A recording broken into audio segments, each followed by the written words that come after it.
Welcome to the Larkspur Planning Commission meeting of October 22. Could we please have a roll call? Natasha Chalmers, Present. Jeffrey Swisher, Present. Brock Wagstaff, Present. Tamara Hull, Present. Liam Campbell. Present. You have a quorum. Thank you.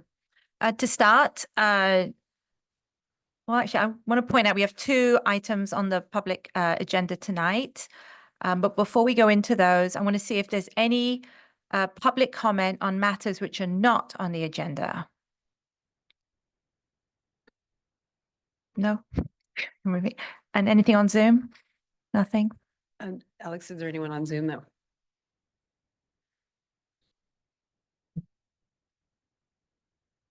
Okay, there is one hand raised on Zoom. I'm going to allow the number that ends 1402 to speak. Okay. And if whoever's on Zoom, if they could introduce themselves and just confirm that this does not relate to something on the agenda, please.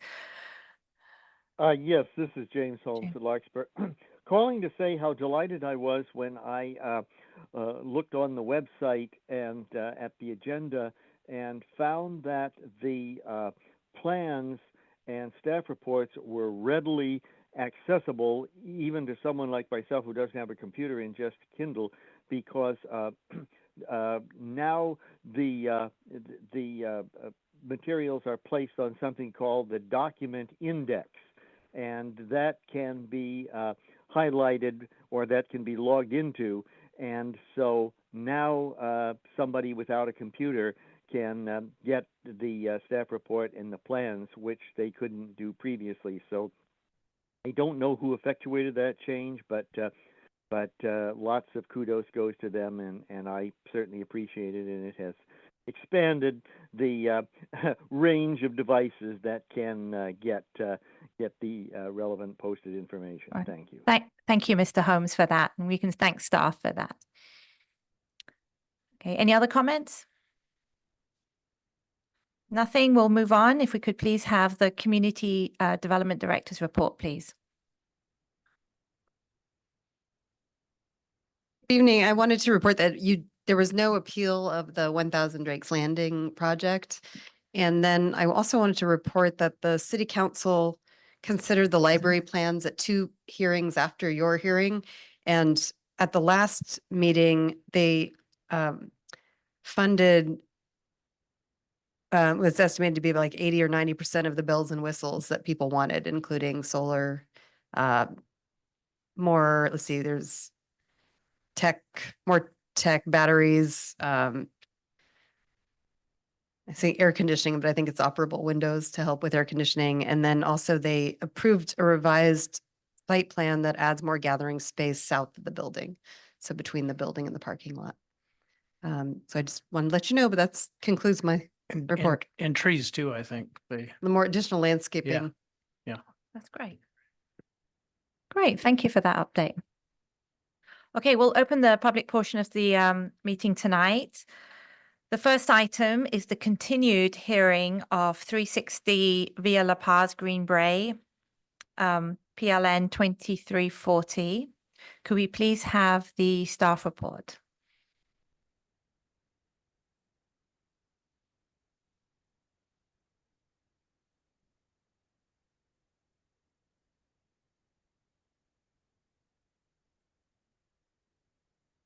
Good evening, commissioners. So this evening I am presenting the item that was continued from the September 24th hearing for 360 Via La Paz, PLN 2340. The applicants are requesting design review, a floor area ratio exception, a slope use permit, a variance to the front yard setback, heritage tree removal, and a fence height exception permit to construct a new 3-story single-family home residence on a 66% average slope vacant lot. The modifications that are being proposed today have not changed the floor area, the grading, the lot coverage, or the FAR of the previously presented project. Just to revisit the site location, the site is 360 Via La Paz. This is a large steeply sloped site. It is currently vacant with a variety of vegetation and an existing catchment fence that was installed by DPW. So to recap the September 24th Planning Commission meeting, after staff gave their report, you heard from the project applicant, several members from the project team, and several neighbors from the public. At the conclusion of that hearing, the general takeaways were that the commissioners were generally supportive of the proposed driveway access, but there was some concern about the loss of the healthy heritage oak tree to be removed for the proposed driveway. The commission was generally supportive of the requests for the slope use permit, the floor area ratio exception permit, the fence height exception permit, and the variance to the front yard setback. The commission was generally supportive of the request to remove the 2 heritage trees, but as I just previously said, there was some displeasure about removing the tree in the footprint of the driveway. After further discussion, it seemed that the note that we left on was that the replacement planting schedule would mitigate that loss, and that the commitment to the retaining the other heritage trees on site was also favorable. And finally, the majority of you had indicated that while the architectural design of the home was fundamentally attractive, there was concerns about the proposal being too bulky, too massive, and that while the applicant was close, there was still some room for improvement. So suggestions that were made to reduce the appearance of bulk and mass were shifting elements of the uppermost floor further back into the hillside, articulating or reducing the horizontal decks and parapets, lowering the plate height of the uppermost floor, and changes to the materials to reduce the visual appearance of the massive horizontal elements.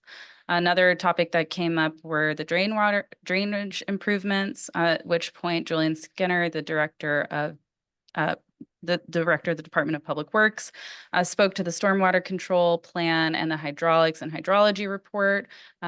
His feedback was that those exceeded the requirements that were typically required for single-family design applications, and that the applicant had provided a thorough analysis of the existing storm drain and gutter for pre and post development flows, which again exceeded the typical analysis that would be provided for single-family residences. Finally, he said that he felt the design would not have a significant negative impact on the overall drainage in the area. The picture on top is showing the previously proposed design, and the picture below is showing the front elevation with the modified changes, which include a darker color scheme throughout, reduction of the second floor deck size here and here, and I'll go into these in detail.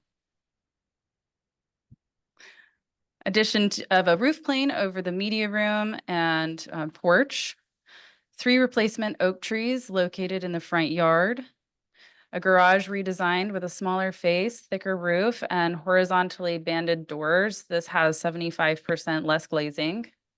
Replacement of the steps in the front right-of-way with a planter box, a 40% reduction of south wing bedroom windows, 12-inch shorter windows in the primary bedroom. And all of these combined are meant to reduce the visual perception of the bulk, massing, and scale of the design.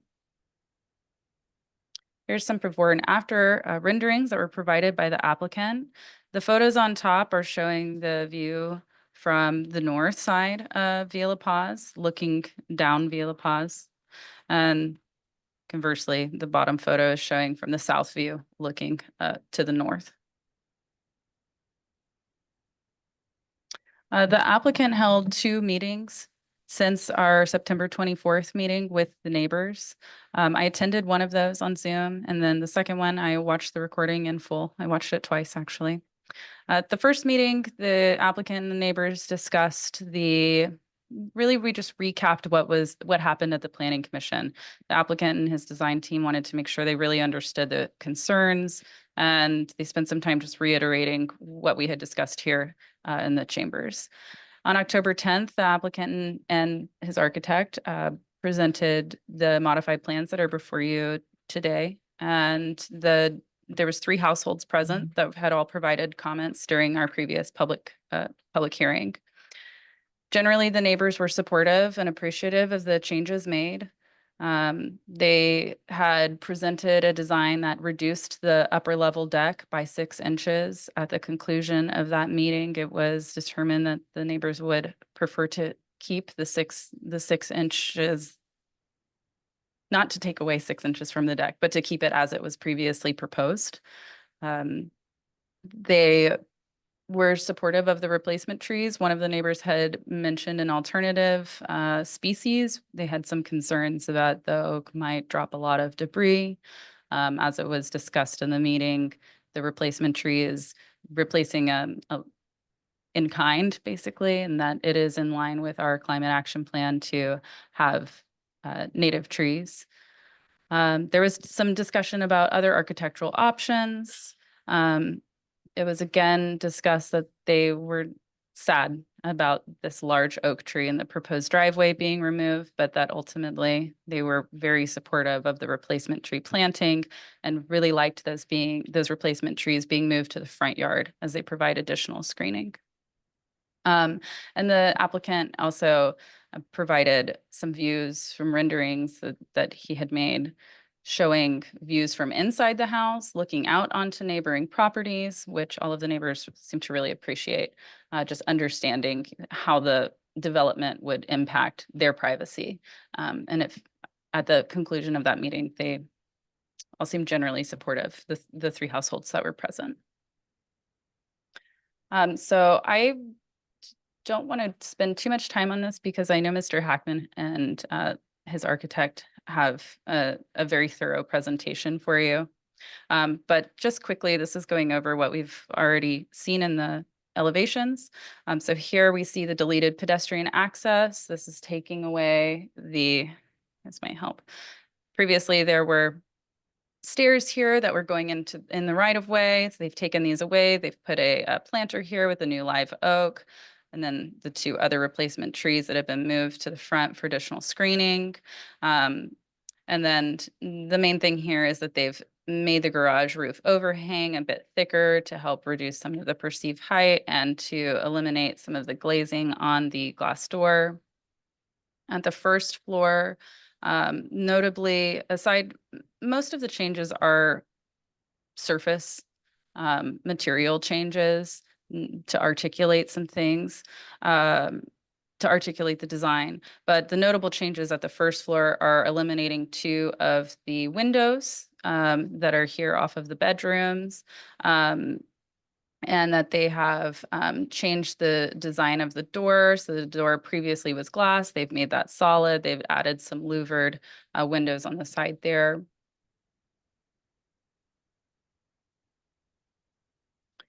And at the second floor, they have eliminated a portion of the deck here. The second floor, there was previously a entryway. They've taken that away and the associated door. They've added a small planter box here to maintain the privacy that the deck had been providing. So the deck was making it so that you couldn't look out the window and down into the front yard of the neighbor across the street. When they removed the deck, they realized that that created a privacy issue. They've added a small planter box to maintain that mutual privacy. They've reduced the deck here at the south side and also brought it back a bit. And then again, a lot of surface articulation at this level, which I think is maybe easier to see here. Looking at the front. Try to zoom in. So overall, the tones are much darker. They have eliminated the cedar here and replaced it with cement board. They've added a roof eyebrow over the media room at the second floor, again, to break up the vertical massing. The whiter fascia above the garage is again to reduce the perception of visual bulk and mass. Here you can see the deletion of the second story entryway. This is where the deck has been reduced here. And there are 2 windows that have been eliminated as well. There are no changes from the rear no visible changes from the rear. And this is just reiterating what we've seen at the front elevation, the changes that have been made to the fascia here. And this is looking from the south.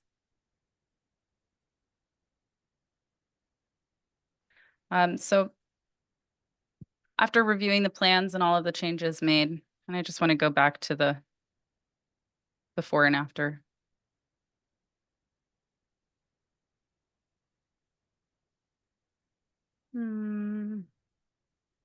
Here we can see the original design. Sorry. And the proposal.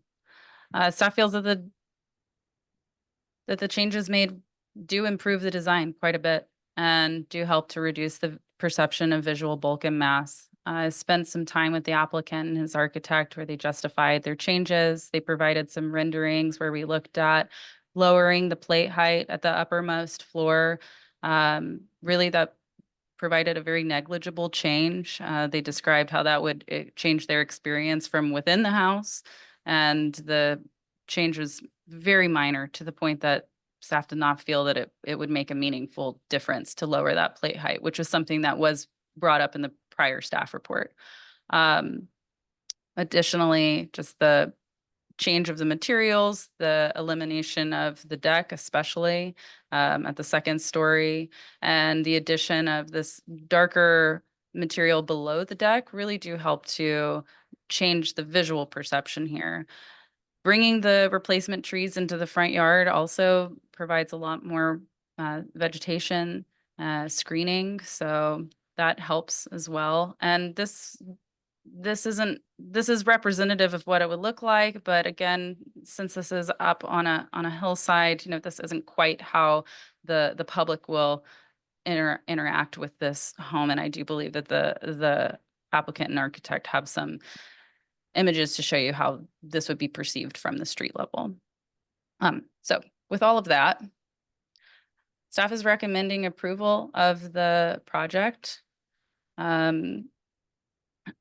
After holding a public hearing and considering all of the public testimony today, we do recommend that you approve the application based on the findings in the staff report, subject to the conditions of approval as amended. These are the additional conditions of approval that I'm suggesting tonight. So this first project approval is what's been included in the staff report with the addition of this last sentence. So to approve the plans as modified on October 16th, the building permit plan shall be consistent with all of the exterior elevations approved by the Planning Commission this evening, should it be approved. The landscape plan submitted for the building permit shall include specification for the replacement trees as shown on the modified plans, and it shall indicate that those are 24-inch box live oaks. Per the Central Marin Fire Department, it shall be the responsibility of the property owner to maintain the trees on site so that no branches or vegetation hang within 15 vertical feet of the roadway at Villa Paz, and the property owner shall maintain the catchment fences along Villa Paz. That concludes my staff report. I am available for questions, and I have a full set of plans if you'd like to look at any of the elevations in more detail. Thank you. Thank you very much, Jackie. Do we have any questions for staff? Just wondering, if I'm clear, the recommendation to lower the plate height, you feel like that's not necessary, is what you're saying? I don't. After reviewing renderings with the applicant, it really created just a very negligible change. It did not meaningfully change the perception of the overall height of the residence. I believe that they will discuss that more in detail. Right. But after looking at some different renderings showing the plate height as is, showing the plate height lowered by 1 foot, it didn't make a meaningful difference and not something that I'm concerned about. But it does change the interior use of the space significantly. It does. So as it was explained to me, and one of the things that people in this neighborhood cherish is the view of Mount Tam. And as designed, the applicant would have a really lovely view of Mount Tam from their living area. Lowering that plate height by 1 foot would essentially cut the top of Mount Tam off from their view. Mhm. So I can understand why that's something that is close to the applicant's heart, and seeing that it does not meaningfully change the perception of the home, I don't feel that it's something that needs to be required. Right. I have a couple small questions. So I saw that the front stairway was eliminated. Yes. So can you just walk me through how they access the front of the property? Yes, so the property is accessed from the driveway. There's a side stair that comes up here. So it just goes just- round? Yeah, Yep, okay. it just goes zigzags up, where before there was, this was here, but there was also a set of stairs that were coming out to the roadway. Okay, yeah, I saw that in the plan. Okay, thank you. And then how many replacement trees?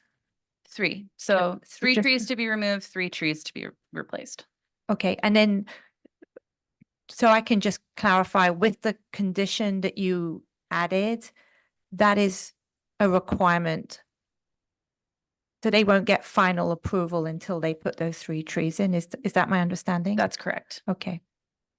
And And we also have other conditions that are in the draft conditions that require them to maintain the existing heritage oaks that are already on the site that aren't proposed for removal. There are several young, immature heritage oaks that are in the front as well, and mixed in with the rhododendron.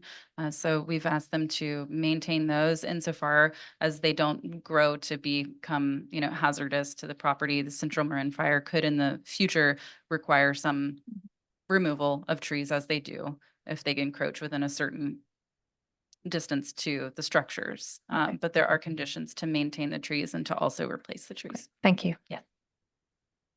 And just to clarify, maybe it was in here, what's the box size of the replacement trees? 24. 24 inches. 24? Yes. Okay. And the applicant spoke with me, and they've already been researching that with a local nursery, and they feel that they have a really good handle on the replacement trees that they are going to seek. They provided me with those specifications. All right, thank you. Yes. So do we have the applicant here tonight, or the architect? The applicant is here in the audience, and our architect is joining us via Zoom. And if you give me one moment, I can stop my share.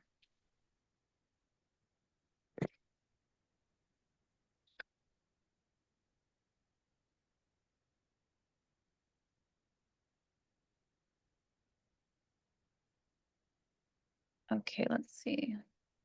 Lino, I see you in the audience. I am promoting you to a panelist.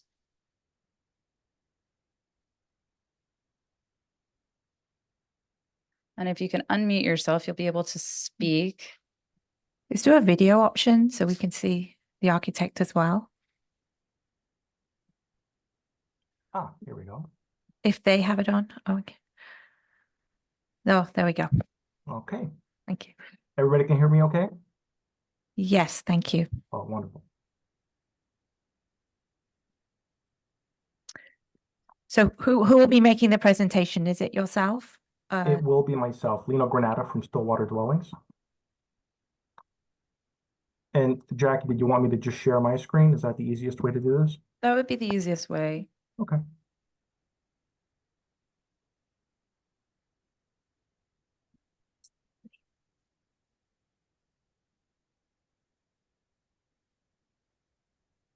And we can see your screen just fine, Wonderful. Lino.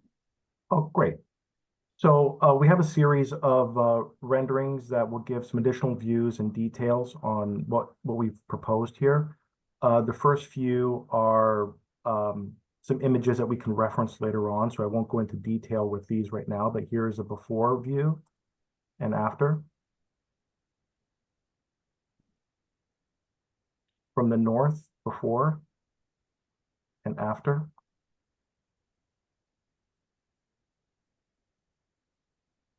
Sort of head on, before and after. And then just to go into some additional detail on what has changed. We've introduced a muted color palette throughout, including the vertical piece and in the surrounding areas, which really helps in receding the visual perception. As Jackie mentioned, we've introduced the 3 heritage trees in the front. We have eliminated the access stair from the road in place of the planter and some vegetation. We've eliminated 3 of the 4 glass panels for the garage, so we have a greater sense of privacy. We've increased the fascia height for the eyebrow of the garage. That helps reduce that verticality or scale of the garage face. We have introduced dark accents as well, including the top railing, and I think most importantly, we've introduced a belly band to the bottom of the decks, and it would continue to the soffit area below. So we have sort of a dark horizontal plane that helps recede the presence of the deck and reduces that vertical face of the cedar. We've introduced this eyebrow that comes all the way across. And I know there's this annoying dashed line, so it might be easier to just see it from here. So this helps recede the perception of the upper floor, as well as break up the vertical massing of this area here. We have eliminated that cedar deck portion over here, and we have some views of the interior on the effectiveness of that and how we dealt with it. Where we had cedar in the past, we have now introduced cement board, again helping to recede the upper floor as well as reduce the horizontal appearance of the deck. We've lowered the height of the windows in the master bedroom. And as Jackie mentioned, we removed the access door to the deck in place of windows with a high sill and a planter that we'll get into a little more detail about. So this is a previous view from the, let's say from the stair hall looking out. So this was the old stair. Now when we took out the deck, you know, we felt like the exposure was quite evident in this case. So we introduced a high planter that comes across and reestablishes some of that privacy that I think everybody would appreciate.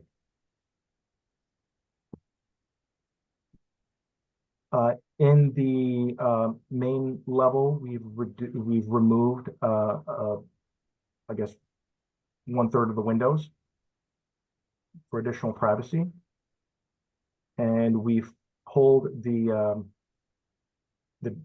south deck back by 24 inches.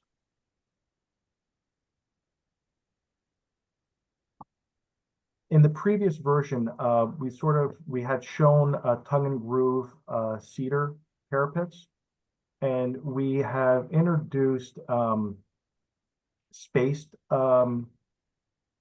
cedar instead that gives a more articulation, more texture that reduces that feeling of the monolithic nature of the cedar.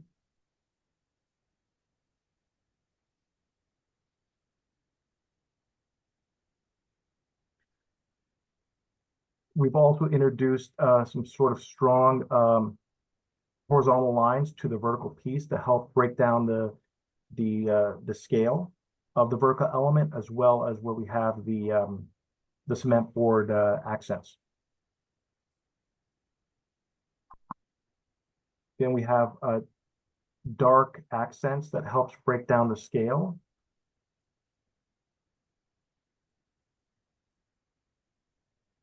we've introduced sort of horizontal screening at the side lights at the main entry.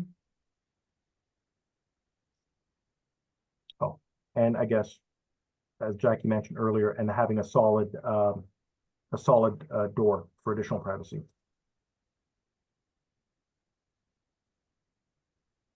This is from the interior, sort of the anticipated screening that the deck provides.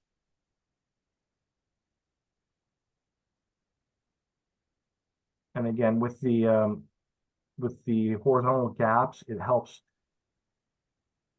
mitigate that feeling of a massive horizontal band in place of sort of a more delicate screening.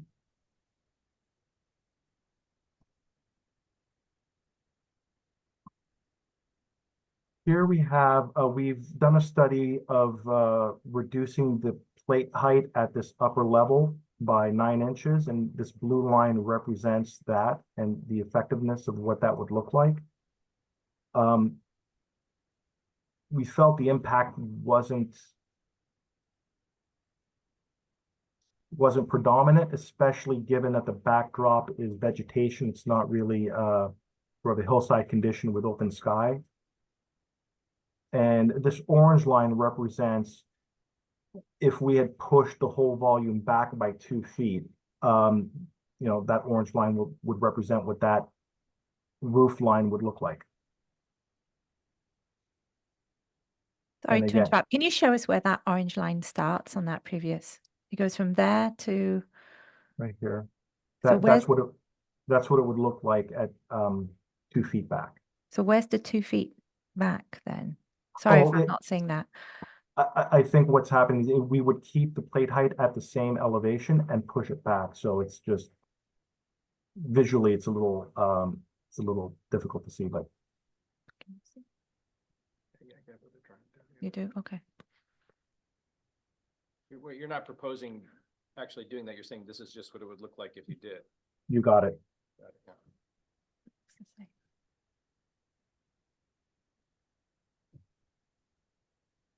The same study looking from the north. You see that's the 9-inch reduction here.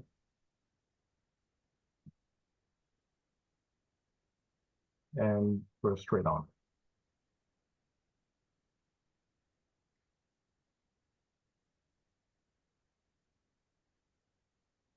We also did a study of conceptually, if we had, I'll say for argument's sake, if we had increased the deck by 12 inches, so going from 6 feet to 7 feet, this is what it would look like. And this is if we went from 6 feet to 5.5 feet. And we sort of demonstrated to the neighbors the effectiveness of privacy for the horizontal distance of that deck. And that's when it was sort of determined that the 6-foot depth seems to be an optimal depth for privacy for everybody.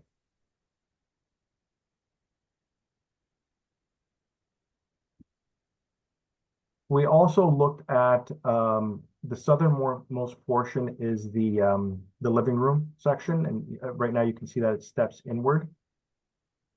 And we had taken that volume and rotated it. But in order not to sort of push that into the hill, it would effectively flush out with the dining room portion. And our feeling was that it would negatively impact the perception of bulk in this case, given it's a larger face without a break.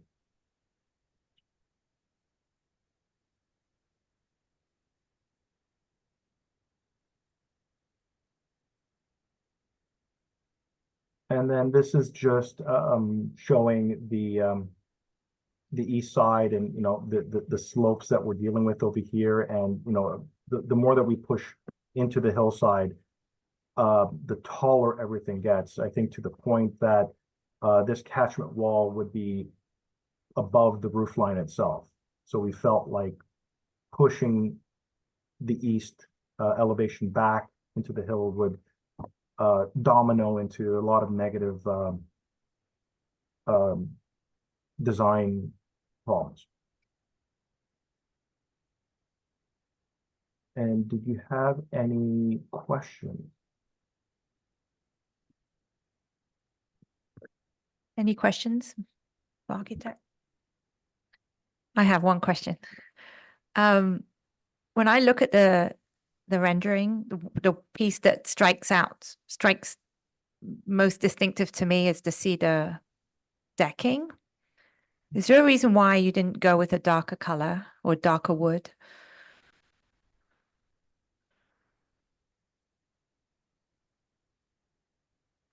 I think it was just preference for natural tone of cedar This in this case. it would blend in more, wouldn't it? Why you don't agree? I think it would. Why? Well, we have a difference of opinion up here, but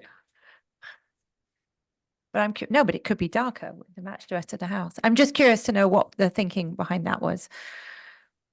I think the thought was to just try to maintain the natural tone of the cedar.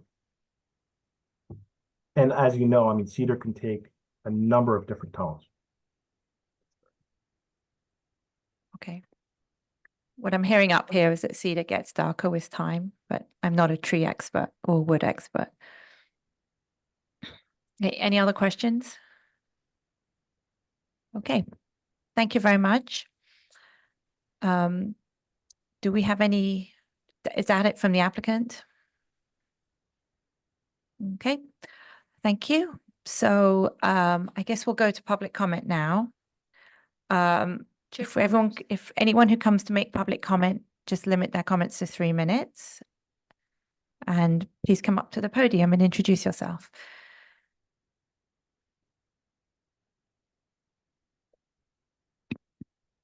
Hello.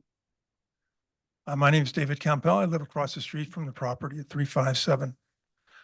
And I was part of the meeting that met with Mr. Hackman when he presented those changes that you showed there.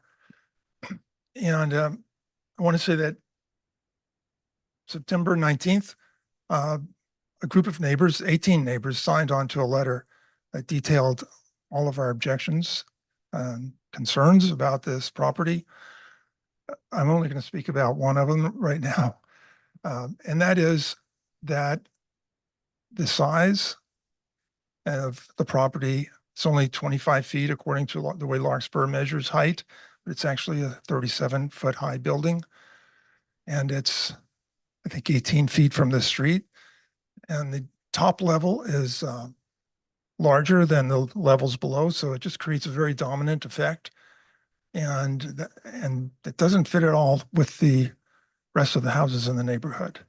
And so that was one of our key concerns, is the size. And in fact, at the last meeting, 1 or 2 commissioners suggested 2 things to remedy that. One was lowering the top level, and the other was recessing the top level. And neither of those have happened. All the changes that you saw today were cosmetic changes, which don't impact the fact that it's still a 37-foot high building. So that's my comment. Thank you. Do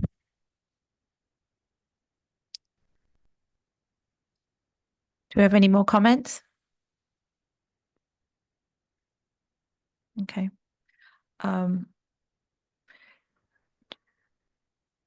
Not anything on Zoom?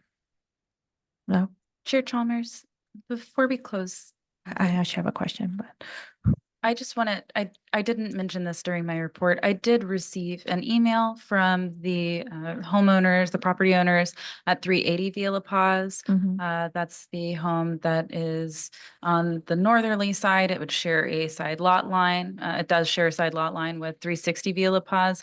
And they're not present at the meeting, but they expressed that they did not have any issues with the design as proposed tonight. thank you. So just to address the comment that was raised tonight, my understanding was that there was in one of the renderings, they showed two levels. Then tell me if I understood that correctly. They showed they showed it being recessed by 2 feet, and then they showed dropping the floor plate level by 9 inches. Correct. So it looked, so if I understood that correctly, the applicants did take that into account and produced two sets of plans and presented it at the meeting with the neighbors. Did I understand that correctly? My understanding is that they discussed what they showed you today with the blue and the orange lines. Right. Yes. And one of them would be lowering the top level By 9 inches, yes. by 9 inches. And it was decided that didn't work for privacy reasons. I don't know that the neighbors felt that Oh, way. The reason that they didn't feel that was, it presented a very negligible change, as you saw right, with the as we orange saw, line. right. And then the other alternative was recessing the top level. Correct. Right. Which there's geotechnical concerns. So as Mr. Granado showed you with the view, the easterly view, you can see that there is a retaining wall that's behind the home that's required by the geotechnical engineer. So as if they were to recess the home further, this retaining wall would in turn, as I understand, get taller. Got it. And so Okay. they felt at that point, now you have a retaining wall that would be over the proposed roof line as it's shown today.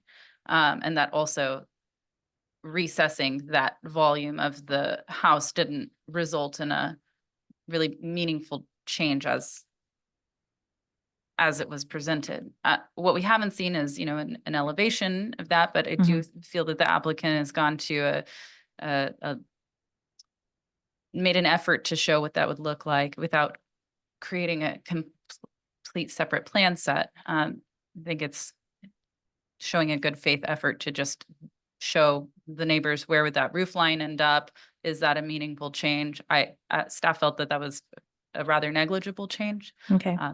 But you may have Well, I just wanted one of the neighbors has gone to the trouble of coming tonight and making a comment, and I want to make sure that it's heard and addressed. And it sounds like that was addressed in one of the meetings from what I was hearing, like it was looked at as an option. It was And it yeah. was discussed at the meeting where they presented the modified plans. And the meeting and the structure of the meeting was very similar to what the architect just did today, just showing the before and the after and going through their reasoning why. Okay, thank you. Do we have any other comments?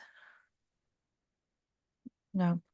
And I just want to say I did listen to the previous meeting. I wasn't in attendance. And I just wanted to thank everybody who actually did make an effort to come to the meeting and work together and comment on this. I mean, it really shows community involvement, and we really do appreciate that as a commission. So thank you for all the neighbors for doing that. Oh, you're welcome. Okay, so I guess we'll bring it, if there's no other comments, we'll bring it back to the commission for discussion, and I guess we'll start with Commissioner Hull. Yeah, I still feel like it's too big for the lot for me, but I don't know that I can have that's just a personal opinion. Looking at what is allowed at the site, I think it's unfortunately it's not too big based on what is allowed there. The FAR exception is not that big from 0.05 to 0.08. We've certainly passed a lot larger differences. So I would not be opposed to it at this point. Okay. Thank you. Down the line. Yes, please. So I guess I want to say first, appreciate people who came out last meeting, people who came out this meeting. That's local government at work. So I also want to say that I appreciate some of the changes that the applicant has made. I think that the design looks a lot better with some of the darker tones. I'm curious to hear what our architect has to say about the horizontal deck railing. I kind of agree with Commissioner Chalmers' comment earlier about, it seems like there might be some way to break that up. But I am not an architect, so I I'm curious to hear some of your thoughts. In terms of the actual requested exception or, permits, I think I can make the findings for them. It's definitely going to be a change from a vacant lot.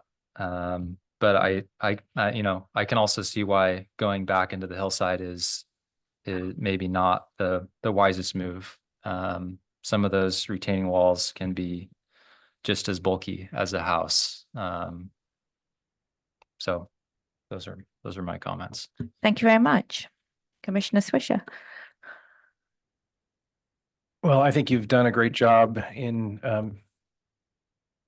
community organizing, getting everybody involved in design. I think you've gone above and beyond the requirements for something like this. I think people, in my opinion, is people should be able to build what they want to build within the guidelines and reasons and aesthetic considerations. I do appreciate the gentleman who spoke here saying that it's not like the other houses in the neighborhood, but succession isn't like Leave It to Beaver. We live in a different age, and a lot of the houses that exist, in a lot of Larkspur and this other area were built in the 50s and 60s, and we're now in the 2020s. So I think that, we should be able to modernize and build newer structures with different designs, even though it may not be any of our individual aesthetic, but it is a nice aesthetic and it's a really beautifully designed building, I think. I don't think it's too big, and it is not 37 feet, even though it does give the impression that it might be, but the rules are what the rules are, and it's in compliance with our rules as far as height goes, because of how we define what the height is. I don't think that bringing it back 2 feet or lowering the plate height is, as we saw in the drawings, is significant. So I'm in favor of the plan, and I'd make findings for it. Thank you. Commissioner Wagstaff. So I liked it before, and I like it better now. I think it's a beautiful house.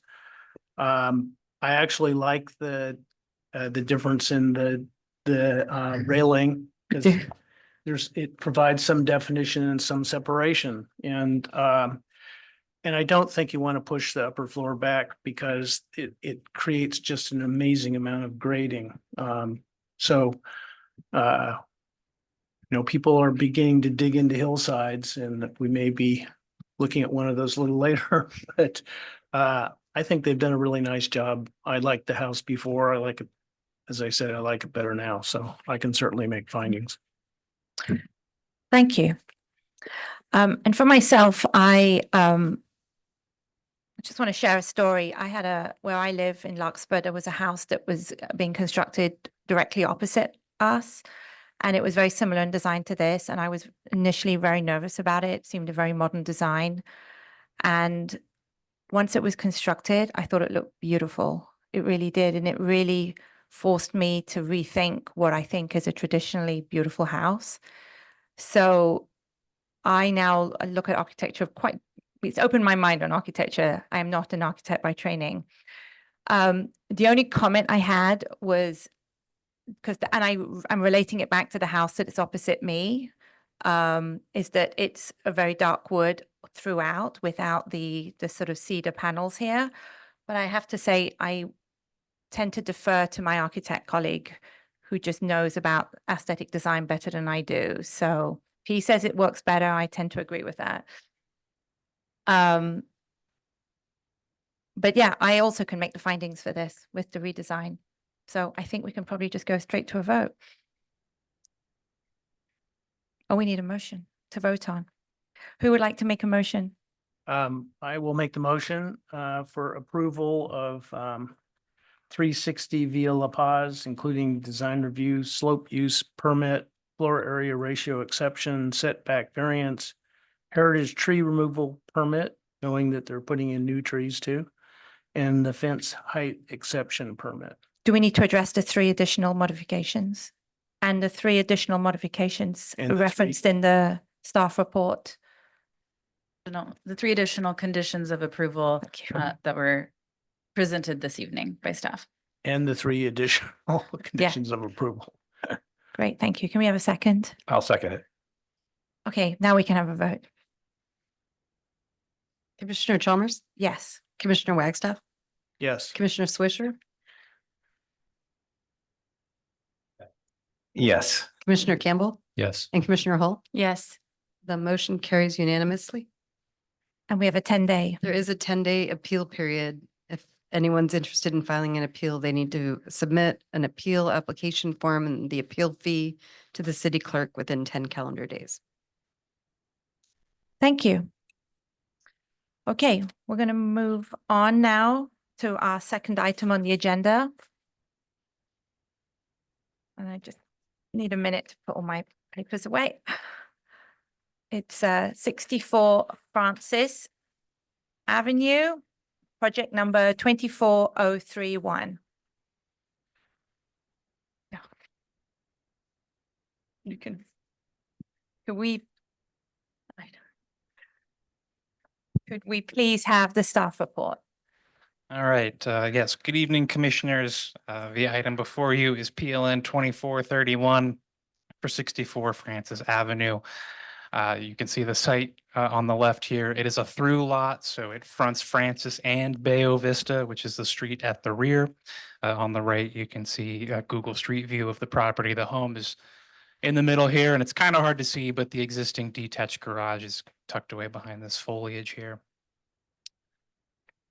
The project proposes to demolish the existing home and the detached garage and construct a new 2,691 square foot residence with a 752 square foot attached garage. The project requires the following entitlements: design review, floor area ratio exception, slope use permit, variance, and a fence height exception. Here's the site plan. The proposed home is in this gray shading here. And then the existing home is in this red dashed outline at the top, and the garage, the existing garage is at the bottom here in the same outline. Here are the interior floor plans. On the left is the garage, which is the lowest level, which is going to be dug into the dirt. And then on the right is the lower floor plan, which is mainly living area and a media room. Above that is the upper floor area with all the bedrooms and restrooms. Here's the front elevation of the structure. It is a more modern design, and it has exterior finishes, including a mix of concrete, wood, and tile siding, aluminum windows, and a membrane roof. And I'll get into the blue dashes and arrows in just a moment. Here is the elevation from Bayo Vista, which you might think of as the rear of the lot because the home fronts Francis, but it is technically another front yard. Just based on the way the municipal code defines what a front yard is. You can see the proposed home in the rear, in the background here is the roof of the upper level. This red dash here is the outline of the existing home. This is the east elevation, and again, same red dashed outline for the existing home. This hatching here is to note the portions of the structure that are going to be subgrade. And this is the west elevation. Same spiel with the dashed line and the hatching. So the project, as I mentioned earlier, does require a floor area ratio exception. Because of the slope of the lot, the floor area ratio that is allowed is 0.163, which is 895 square feet. The lot itself is almost 5,500 square feet. So the project requests an FAR of 0.381. That is an FAR that doesn't include the space that is exempted from the calculation because it's subgrade. If you include all that area, it's a FAR of 0.62. Now this one, a little different than the standard FAR study. I provided you three different ones, one that covers the adjusted floor area ratio and shows how that relates to the neighborhood context. There, I think the home is fifth overall in the neighborhood. There is a base floor area ratio study, which shows no exempted space, and that would place the home first in the neighborhood in terms of floor area. And the last one is a study of the total square footages of every property within 300 feet, and that places the home seventh in the neighborhood. And in the staff report, I do have to correct a mistake. I think in the staff report, I said it was the fifth largest home in terms of square footage. It's And the when you seventh. say fifth and seventh, this is out of how many? That is a great question. I don't have the number right in front of me. Sorry, you can carry on, but maybe at some Okay. point you can tell us. Yeah, Yeah. 40 maybe, yeah. 14? Well, 40, Oh, 50, 40, somewhere in there. okay. I can count as we continue and Okay. I can let you know. All right. thank you. One of the things I do just want to say out front, the county, specific to this adjusted floor area ratio study, the smaller floor area ratio, the county does not differentiate between floor area ratio and square footage the same way that Larkspur does, and doesn't count, well, it would count exempted space in the square footage that staff uses to create these tables.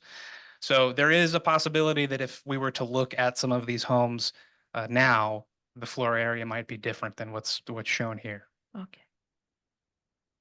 Per Jackie, it's 42 42, homes on the thank you. list. Thank you.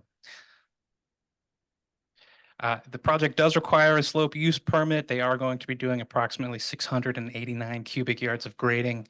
Much of that is to construct the garage and the rear rooms of the first 2 levels, in addition to site grading at the exterior. The applicant did provide a geotechnical report that found the work feasible and had no concerns about the stability of the home or the soil underneath it. So the project does or is requesting one variance, excuse me, and that is for the setback. So as I mentioned earlier, the property technically has 2 frontages, a front on Bayo Vista and a front on Francis. Per the municipal code, that requires 2 20-foot front yard setbacks at either end of the lot, where a more standard R1 lot would have 20 feet at the front and 15 feet at the rear. So this top image is at the rear where it faces Bayo Vista. It's kind of hard to see on the overhead. I apologize. But this little red dashed line here, that is the 20-foot setback that's required. And then this gray area here is what would exceed that required setback. So it is 20 feet from the property line. I will just note in both cases, there is quite a distance between the property line and the edge of the paved right of way for the street. At the front, it's similarly, they are requesting a 15-foot setback. And so that would allow this cantilevered portion of the front living area here and this portion of the stairway to be 15 feet from the front property line, but still a little more than 20 feet from the edge of the paved right of way. In the past, we've had conversations about stairways and porches extending into the into the setback. Does that come into play I here? think the code only allows uncovered porches, and this one's all interior for the home. And so the last entitlement requested is a fence height exception. So because Bayo Vista is technically a front yard, it falls within the required reduced fence height, which is 3.5 feet inside any front yard area. They are proposing an 8-foot fence on this area here that you can see, which follows the property line on this portion and then steps back as you move west a little bit. So it would be an 8-foot tall fence. You can see the design in the bottom right using horizontal wood. Because of the location of the property line, the distance to the edge of the paved right of way and the slope of that lot, it's 8 feet, but you're likely only going to see the top few feet of that fence as you're walking by. So you did receive a number of comments on this. I think at the time of publishing the staff report, we had received 4 public comments, and now we have a total of 14. There are 5 in support, 9 in opposition. Generally, all of the comments in opposition cover things like the size of the home, the floor area, the proposed grading that's required, and compatibility with the neighborhood character.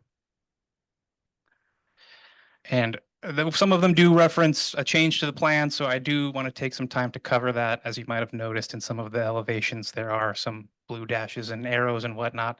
So the applicants applied and redeemed complete under a different design, which included an ADU, and you can actually see this is the previously proposed front elevation.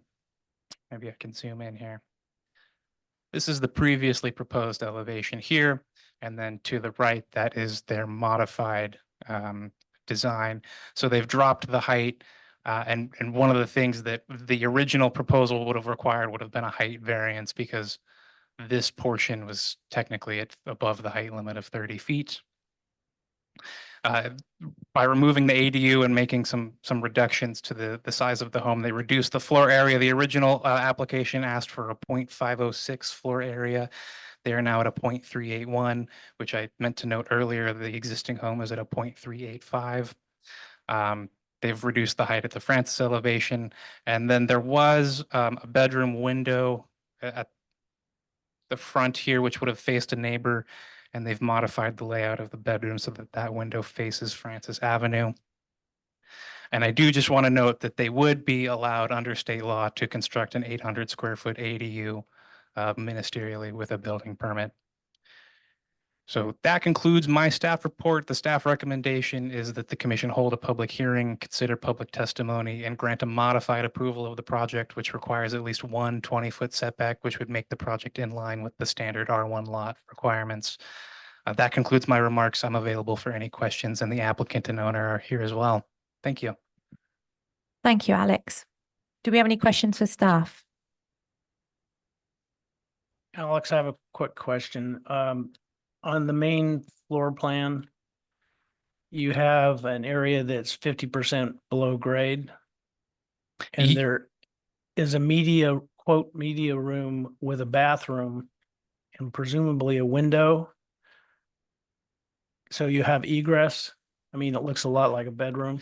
So in the original design, that was a bedroom, and they had a light well at the end or the edge of that property. It would have been right. I think it was on this side if you can see the screen. And then there is, I think, a neighbor's tree that exists right at their shared property line, just a few feet over. And I believe that there was a conversation had with those neighbors. And maybe I'm speaking out of turn. I'm sure the owners and the applicant can probably address it a little better than I can.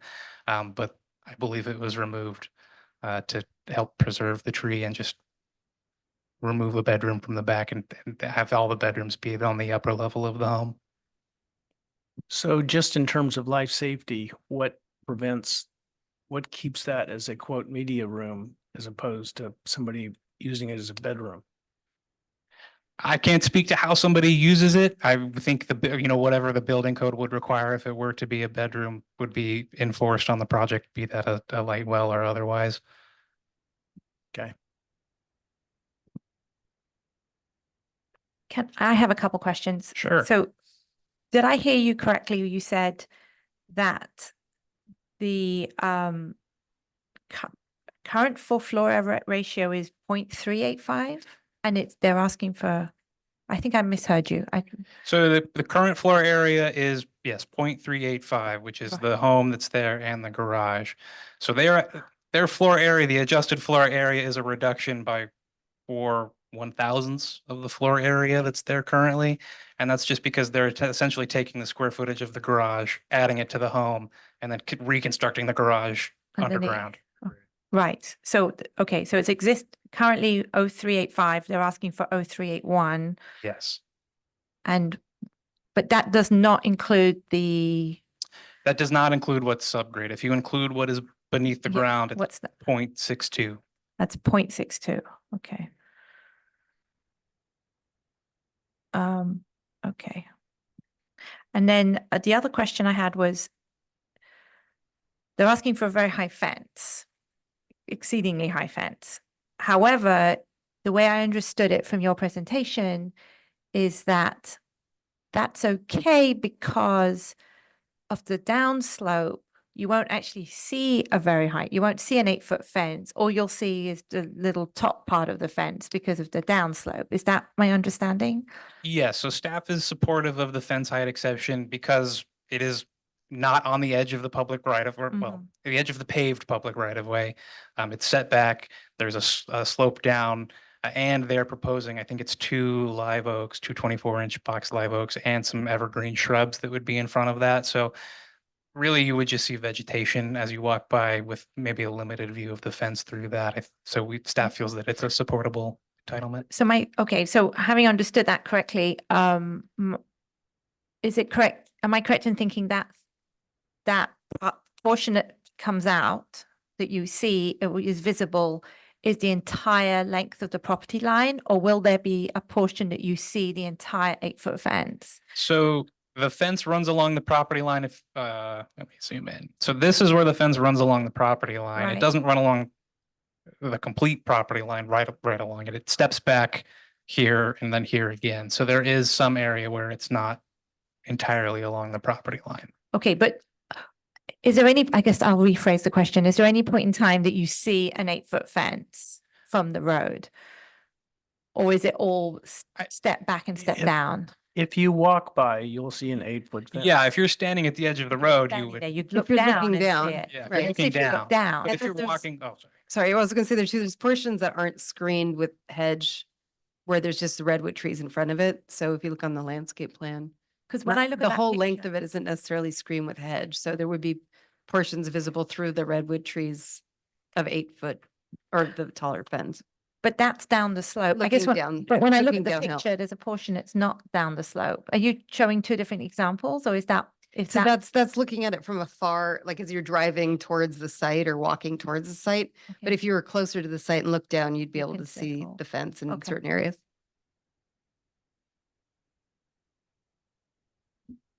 What's the standard fence height for a backyard? 6 feet, right?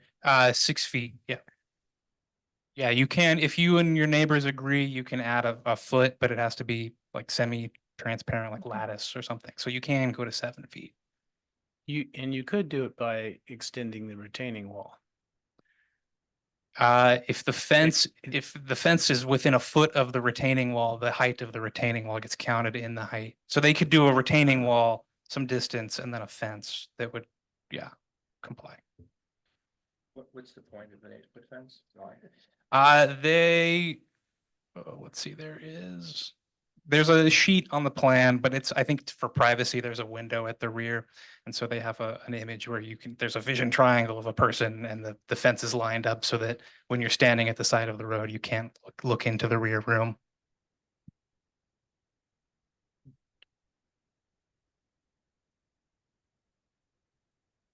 And one more question. When does ceiling height become 2 stories? I don't think it's not, it doesn't, I guess, there's a ceiling height when we counted additional floor area for it, which is Right. 15. 15 feet, yeah. So, So there's some atrium space, I should say, in the front that does hit that. well, actually, the living room is 15 feet. I'll have to check that. Okay.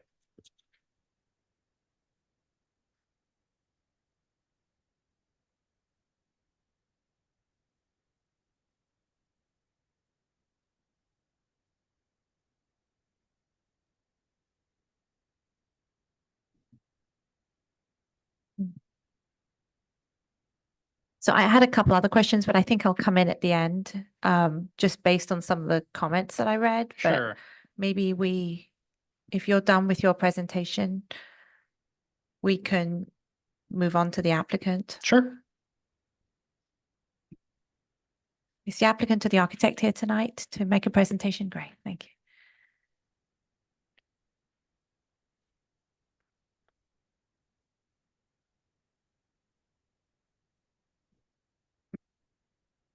Hi, everyone. Hi, everyone. My name is Hal, pronounced like the question, so easy to remember. And it's an honor and a privilege to be here to share with you our plans for our dream home. Tonight was going to be a full family affair, but my son is homesick with a fever with my mom. So we have Aurelia, who's 7, Sadie, who's 13, my husband of 10 years, Andy, and my mother-in-law, Mary. So Hunter, my son who just turned 3, and my mom, Yim, and our other dog, Willie, is at home. Our goal is to build a home for our 2 kids, 2 dogs, and 2 moms.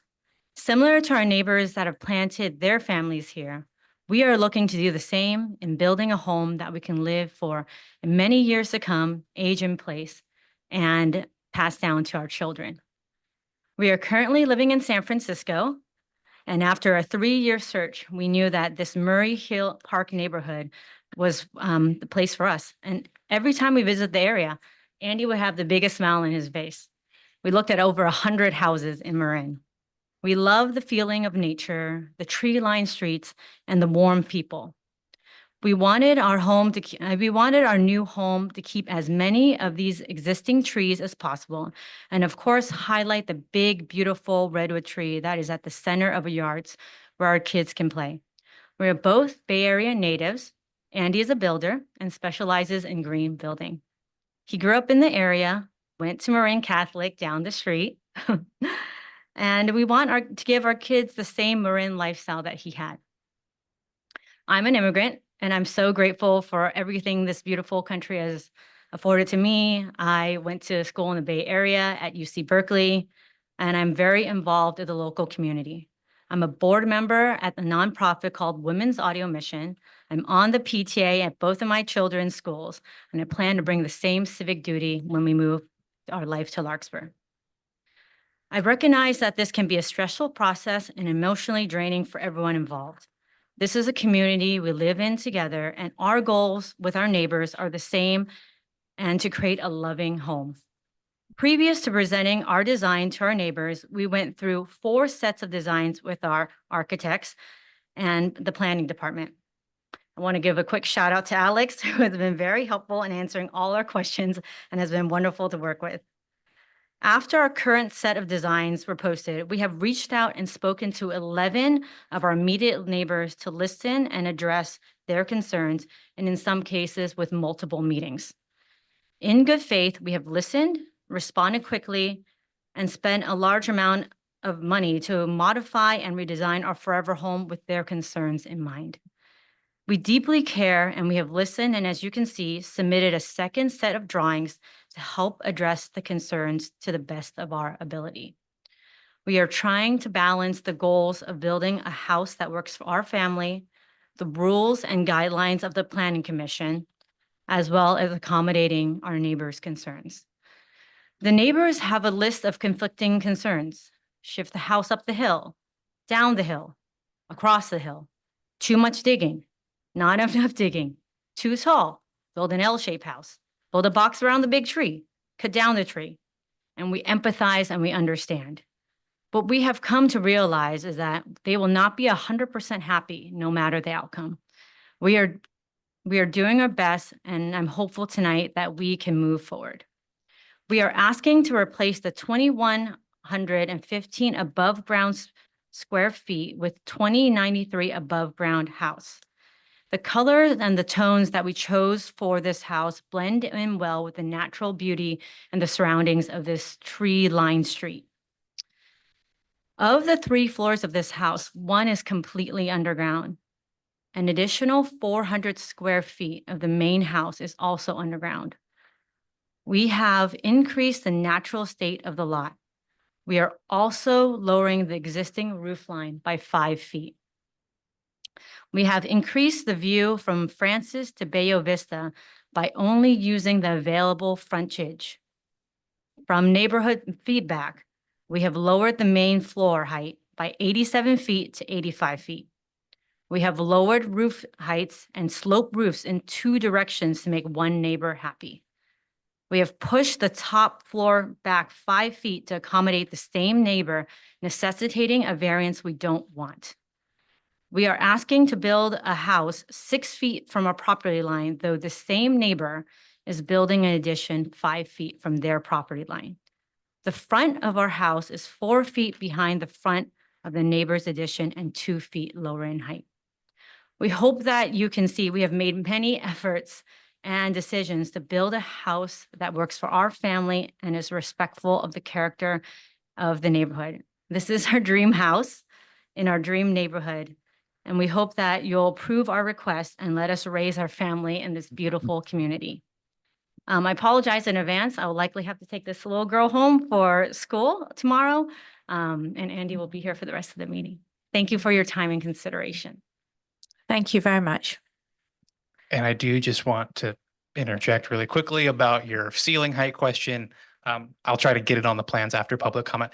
There is a 15-foot dimension in front of that, on the section drawing in front of the living room, but that goes it's going above the roof of the ceiling. The ceiling plate height, I think, is only 12 on the interior, but the architect here, I'm sure, can tell us exactly. Thank you.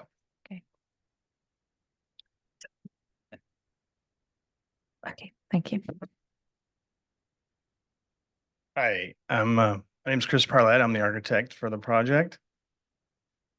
Alex, thank you. So I'm going to go through just a few slides to give you a little more background and dive into the just kind of the design process and the challenging site that we have. So this first image here, these two, kind of on the left side is existing house, and then all the gray showing sort of all the hardscape and all the concrete, versus on the right side is our proposed house outline that you guys have seen. So the biggest challenge on this site, one of the biggest ones, was this huge redwood. There's a 100-year-old redwood tree right in the dead center of the lot, as you can see here with the green dotted circle around it. So the existing house is really tight to that redwood, and so I'm sure it's under duress. And one of the main goals at the outset was to how do we give this tree some more space and let it thrive, and really stay as far away as we can from it. So that really pushed us, pushed the house, as far to the that's the west side of the lot as we had to do to make the house kind of grow, kind of curdle around this redwood tree. So, and then part of the idea is to keep this redwood tree really thriving and turn this whole east side of the lot into kind of this forested, back to kind of natural state as much as possible, getting rid of all of the patios and the concrete retaining walls that kind of are sort of spilling all over the east side of the property. And like Hal was saying, we're at 38.1%, we're basically right on the existing house, FAR adjusted, and the above ground square footage is 2,093 square feet. Everything else being subgrade from that. And then the next one here.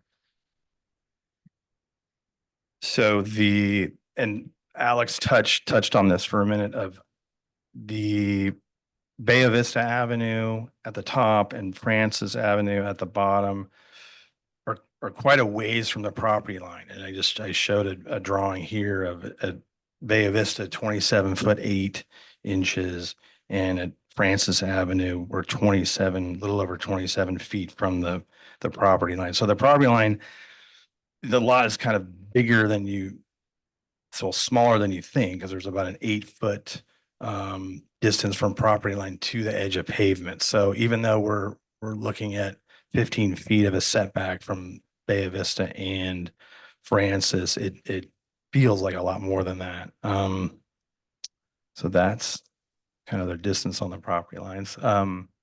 Next slide here, please. And this gives you a view of the current house that's there, how it's sort of tightly cradled around the redwood tree, and just how amazing this redwood tree is. This is a 48-inch plus at its base, probably 100 years old or more. So this became really the driving factor of positioning the whole house. And then we had to really be cognizant of there's an existing patio there shown right below the redwood, and then a sort of a terraced area above it. So we had to really keep those levels intact and try to really not alter the grades in those areas. And then next slide here, please. Thanks. And then this is a section through that, kind of right through the center of the house, center of the entry. And you can see how the entry is pretty much totally submerged in the grade. And then the arrows show those existing grades at the redwood tree, the patio, and then the terrace that we had to really try to retain. And that created our whole main floor level of the house. And so that really set up where the elevation was supposed to be. And here is a view also of the rear patio and that fence relative to the street edge. You can see how far away it is from the edge of pavement, and then the kind of sight lines down from that. So it's really to try to achieve some just more privacy in that rear patio. There's very little outdoor patio area due to the nature of the lot. So we just wanted to have more privacy there. And the goal is to, we have oak trees planned and then vegetation planted there, so it's really gonna feel like it's just kind of blended into the landscape of that side. Next one here, please. This is a view standing kind of in that sort of patio and then terraced area right adjacent to the redwood tree. You can kind of see how it, the house sort of cradles around this with a mix of cement board that has a darker color, some clear cedar siding, and also just has to have some of the concrete, board form concrete exposed in certain areas. But this, yeah, really became the feature of the whole house, kind of the heart center of the house, and trying to retain, a little bit of main patio off the kitchen back, back towards that sliding door there. So that really was a driving factor of the whole design. Next one here. Thanks, Alex. And you guys have, yeah, kind of seen this as just another view of just showing how far below the existing house we are, even though we're looking for a setback on Bayo Vista Avenue. You can see how we're basically at the same height as the neighbor's fence, which the neighbor's fence is totally, in the right of way at 6 feet tall, probably built in the 70s or something. But you can just see that fence relative to the top of our fence and then the top of our roof beyond. And I think with the oak trees planted in here, there's probably even less of the house that will be apparent than what's shown here. The next one there. So here we, as Hal was saying, we met with a neighbor at the west side, had a few meetings with them after they saw our initial story poles, at which were much higher than we have in this design. And you can see this, the blue arrows show the difference in height from where we were to where we are now. And then the black dotted line is the neighbor's house. In addition, they have approved for in the front side. So we had a significant drop in the heights kind of throughout that whole west side of the house. Okay, next one. And this is another 3D visual of just the dark blue showing the difference in what the height drop was and what we did on that. So it gives you kind of a better idea of that. And this is showing on the left is the neighbors, they have an addition that's been approved there. So we just set it relative to that design. Let's see.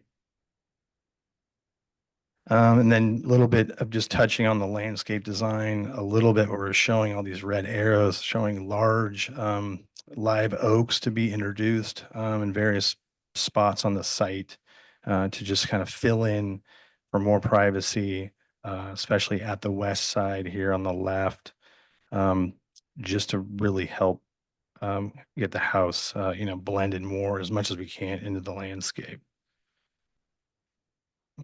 Let's see here, one more. Next one there. And just a view from the street, Francis side elevation, just giving you kind of the really density of the landscape, the current landscape and the, proposed, because we're going to add to this landscape by having a couple oak trees planted on either side of the front walk to the front door. And then next one there, Alex. So here's a current photograph of the story poles that are up at the moment. And so the yellow line indicates the top of the living room roof. And it's just a note to show here, you can only see a portion of that roof. So the house is very, the visible elements of the house are really screened by the existing vegetation quite a bit. And then next one here is, so this is a view of that, of the living room above the garage set into the ground. You can see the garage is really set in about 8 feet. So the sort of height of the overall living room from from each side is quite lower than what the garage view kind of shows here.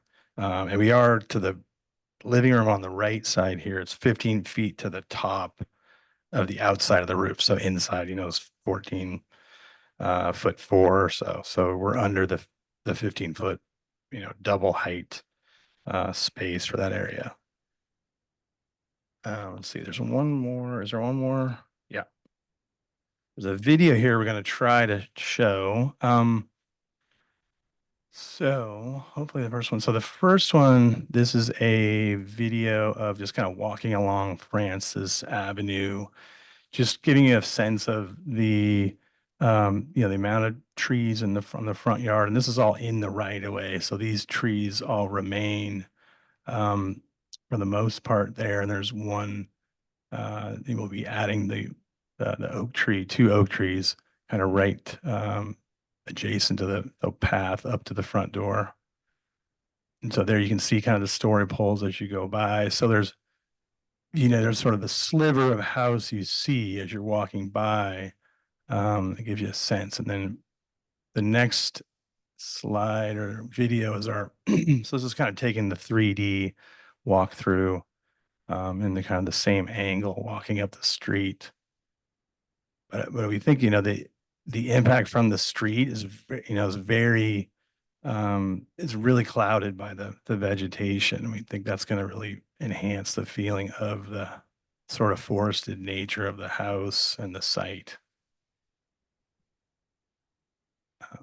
And I guess that's about all we have for that. So I'll take questions from anybody.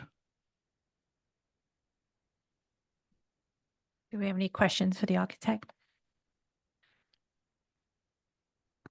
So if, in terms of setbacks, the city is saying that one of them should be 20 feet, and one 15 feet, Mhm. rear yard, front yard. There seems like there's ways that you could do that. And I was wondering if you've looked at any of those at all. Well, one thing I want to mention on that is just to clarify, the reason we went back into the upper setback bit is because we wanted to push that upper wall back from the neighbor's view. So that was one of the things that came up. We were standing in the neighbor's yard, looking up the story poles, and we thought it'd be great to get that one pole back 6 feet. So that really necessitated us to move it back. Can we do it without coming back in front of the neighbor? Maybe we haven't really looked at that. I haven't studied that too hard yet. Like we might have to just bring it back to the spot where it was. But we could look at that. So I mean, in terms of, like our feeling was it's not impacting anybody on the upper side of the lot.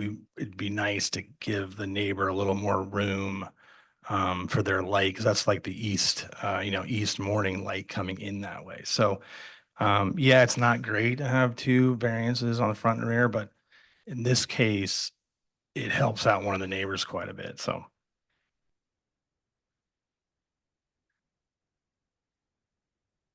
One more question from an architectural standpoint. Mhm. Why are there 2 bathrooms on the main, I guess it's the main floor, actually?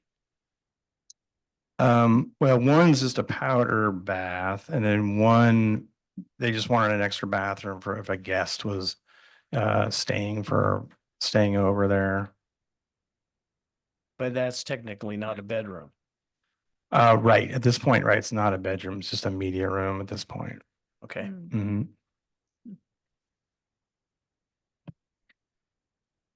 Can you walk us through the 180 square feet which is below grade? Am I understanding that's what it is? It's 180 square feet plus the garage, and that's the portion that's below grade, or is it more than that? Well, if you can, Alex, you can pull the plans up, the main plan, we can look at that. I'm taking that figure from the site data table? So in the back on the lower floor here, the media, the whole green shaded area. So that's the over 50% below grade at that level. That's the portion that's below grade. Correct. That's the version. And also there's a piece below. There is one more piece at the lower floor, the entry piece, where the stairway is. There's that piece which is totally submerged below grade. And the garage is also completely below grade. Yeah, and the garage too as well. Yeah. Okay, so I see. So it's a small piece. Wait, okay, so that's an entryway, and that entryway is below grade. And Correct. then, Yes. okay, and then that leads into the garage. Yes. And then at the back of that, Then you go, yeah, up a level, and then on the main floor, that rear media, that whole green portion is, that's what you call the media room. Yeah. With an ensuite bathroom. yeah. Okay. I think on the last page, it's actually called that as a bedroom. Or is that like an ADU? No, it's a media room. I mean, the client was kind of on the fence of media room versus bedroom on that portion, and so we're still trying to figure that out.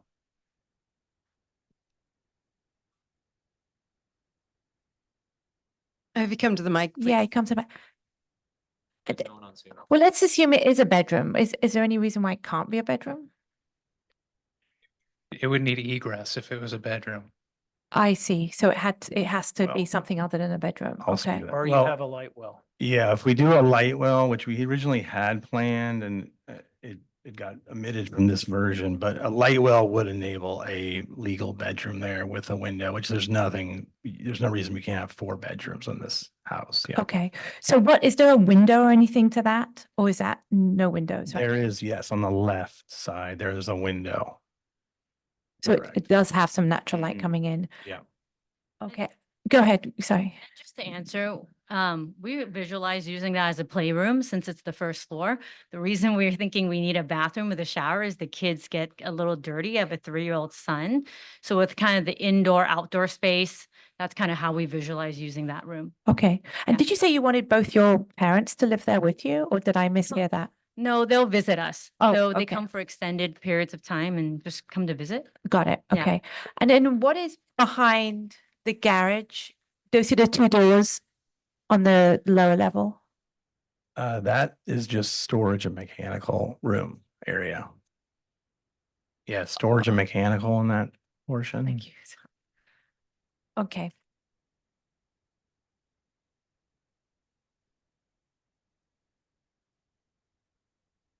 You have questions? I was just wondering if you had looked at potentially reducing the fence height to 6 feet, which would kind of be more in line with a backyard. I mean, I know this lot has 2 front yards, but I think I mean, I'm comfortable considering it as a front yard and a backyard, but that seems like a tall fence. I'm just curious if the extra 2 feet does that much extra screening. I think 2 feet below that is going to be probably fine. Yeah, to go to 6 feet, we might add more planting there to kind of make up the difference. But yeah, 6 foot there would probably be fine. Yeah. Yeah. Because I Mhm. think what we're trying to do is set precedents here of variances at the front, variances at the back, Right. fence height exceptions. You know, it's a large house because you've got the extra square footage. So we're trying not to, we're trying to make it more manageable. Mhm. Yeah, totally. Okay. Yep. Any other questions? Okay, well, we'll come back to suggestions, I think. Are you a member of the public? Yes. Right. So yes, you will come up. Is there anything else from the applicant or the architect? Nothing. Okay. Okay.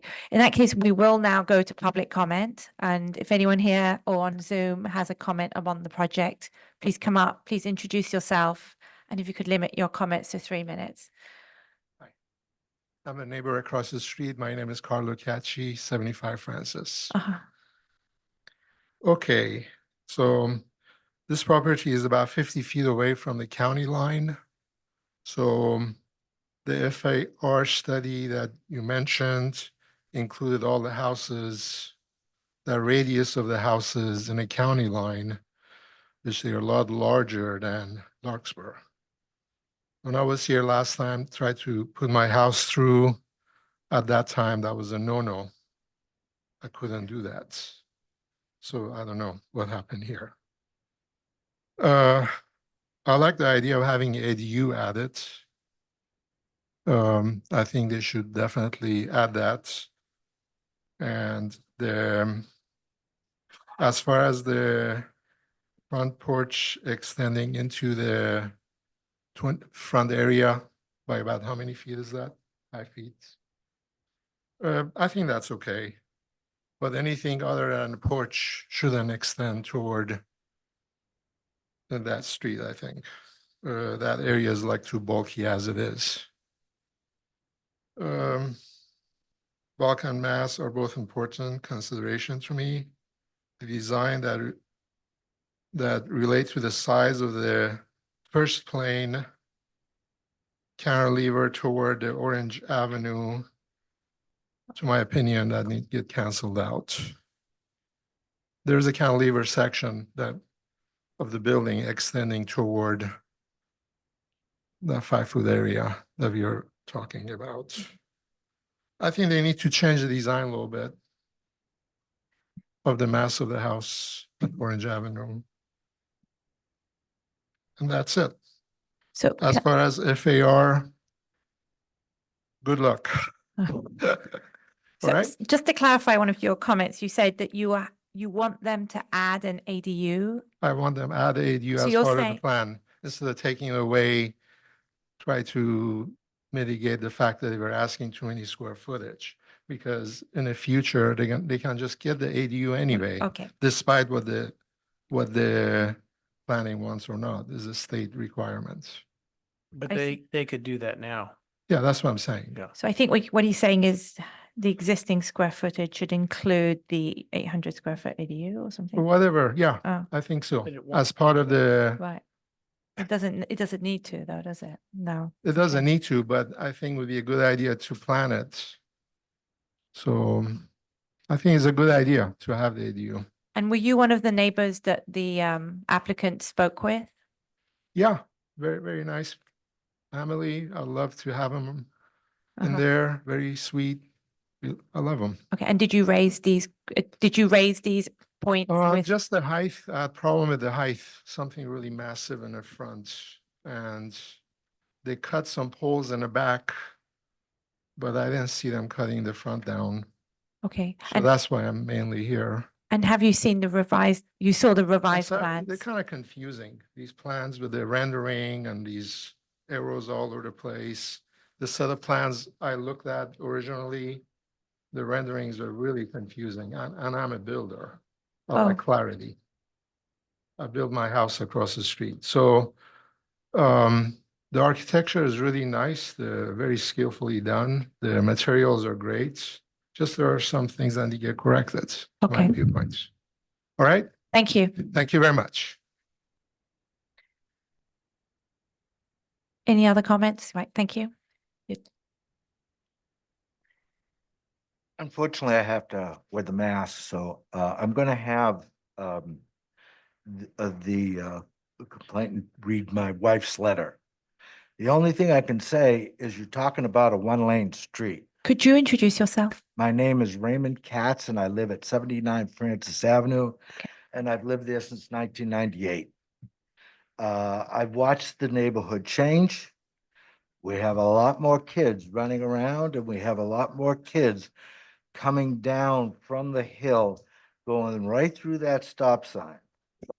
I don't want to pick up a kid off the pavement. It's dangerous on that street. When you're talking about taking down as much hillside as you are, there will be no parking spots on that B. Where is the labor gonna park their cars? Their dream may be a nightmare for some of us.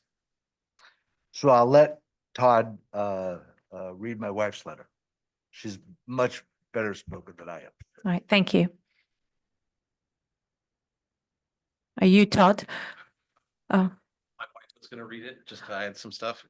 So I'm Todd Tabor. I live at 70 Francis, right across the street from this. Okay. Sorry, somebody. Oh, I'm right next to it. I brought some visual aids. I didn't realize I could put something on a screen. Am I allowed to pass them out real quick? 'Cause sure. I don't Yeah. think, I don't think the plans were posted really accurately. I brought. You guys want to share? Sure. Yeah, we can share. Well, I brought 6. I don't know how I'm supposed to. Okay, maybe one for Star. Thank you. Thank you.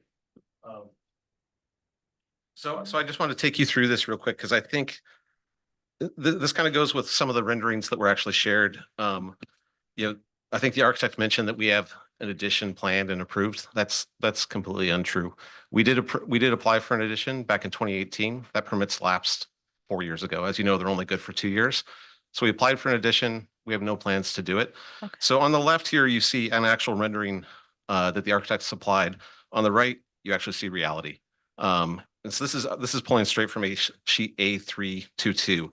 I think the addition is just meant to hide the true density of this house and the true mass. It really just masks how big this is. You can see on the right here, and if you flip the page, you can actually see the scale of this house. The massing is all pushed up against our home. It's pushed up against our yards. And as they mentioned, we're going to lose a substantial amount of our eastern light.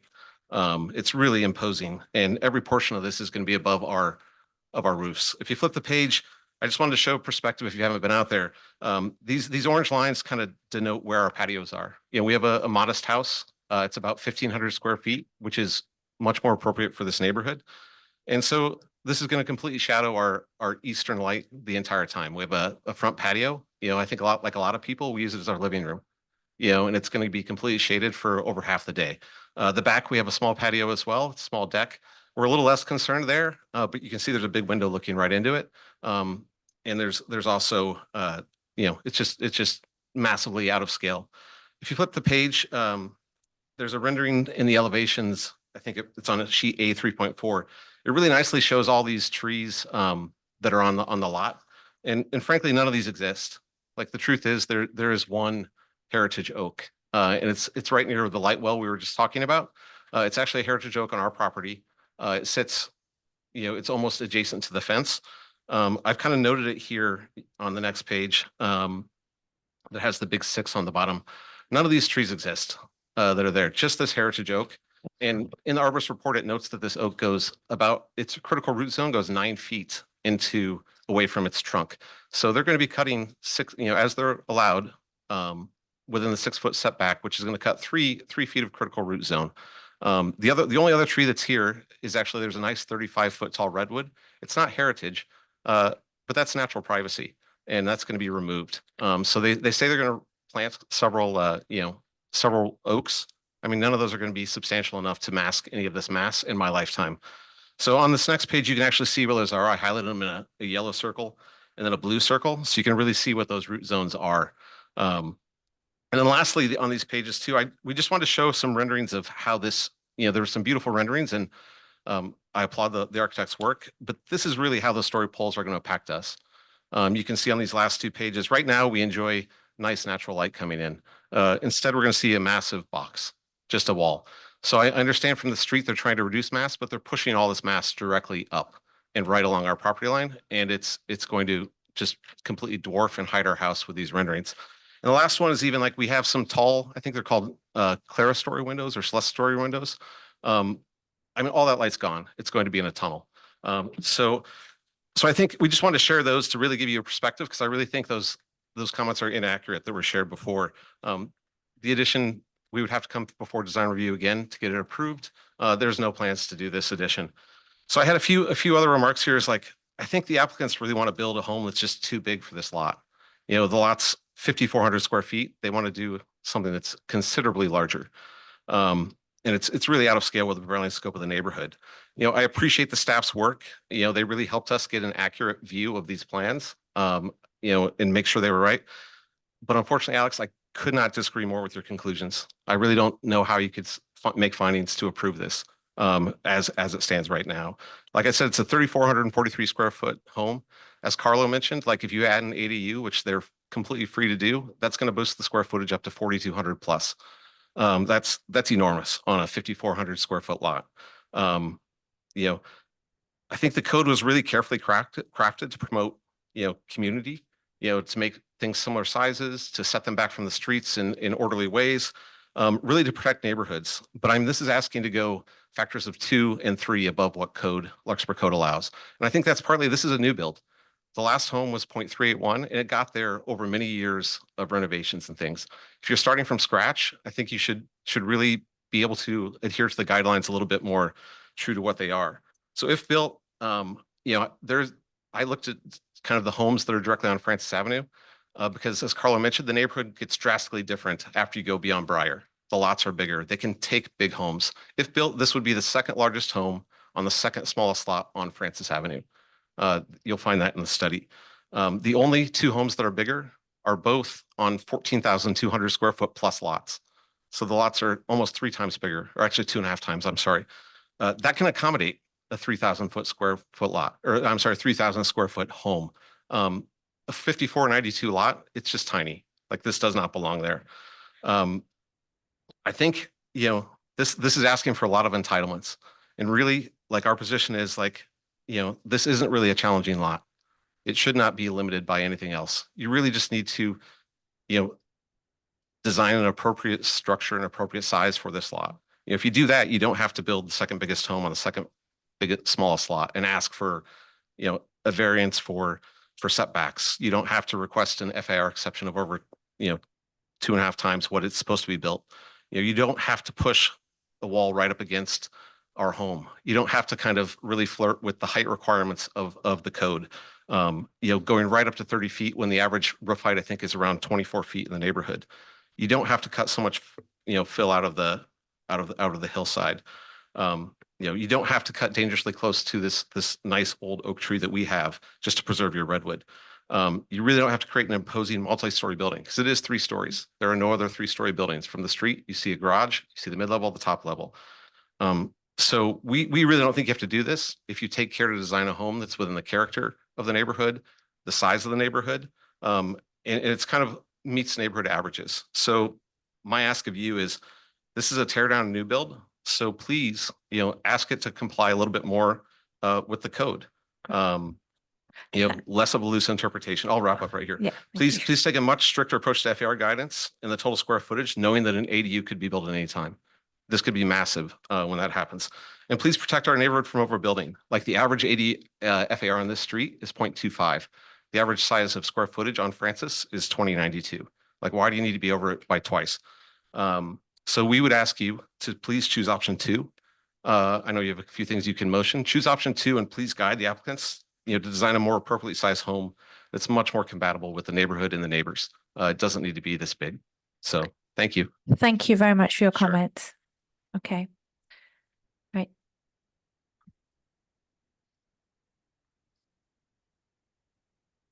Good evening, Larkspur Planning Commission, and thank you for your service.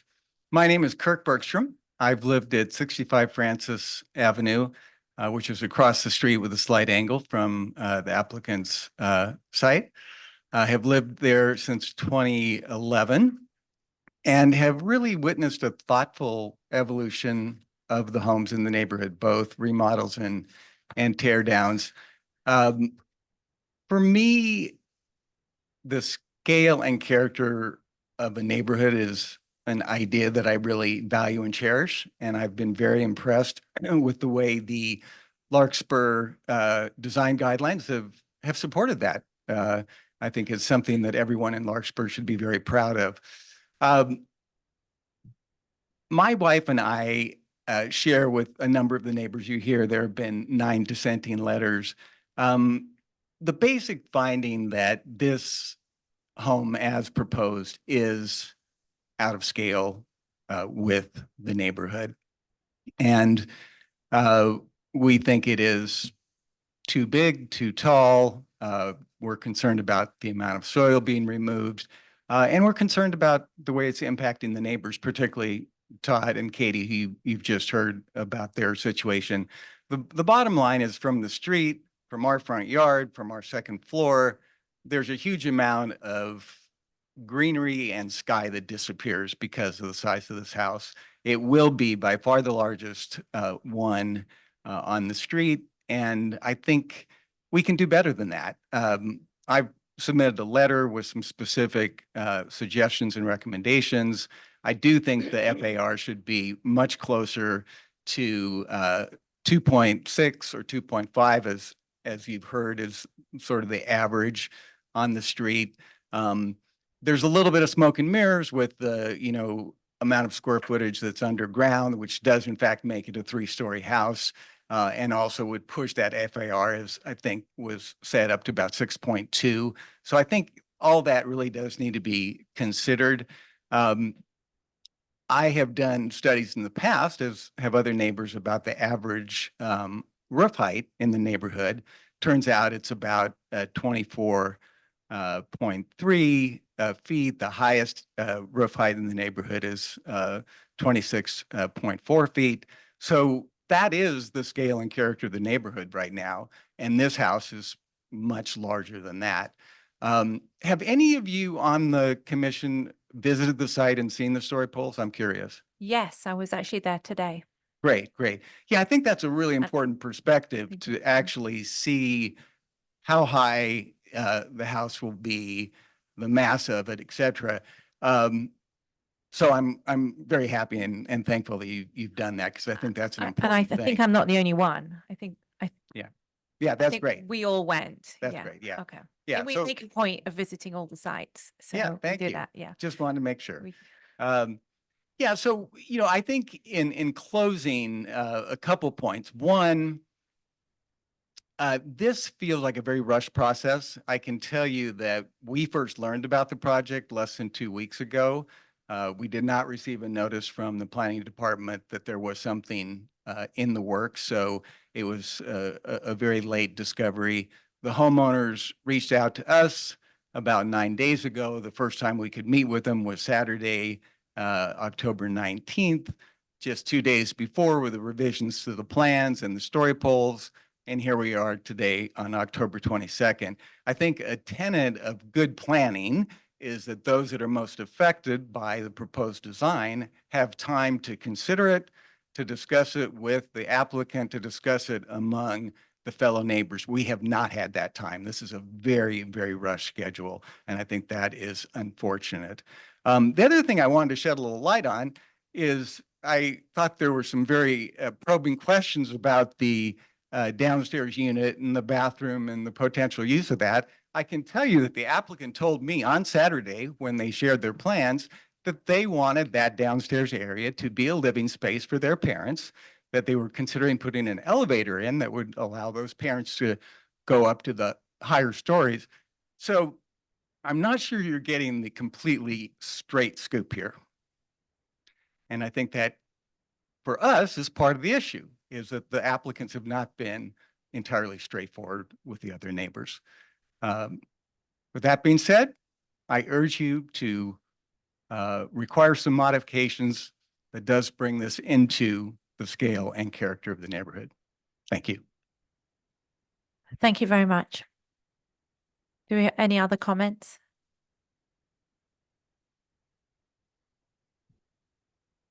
Yes, but we'll get the ones in the room first, and then sorry, just before you talk, one thing I should have asked the last two speakers.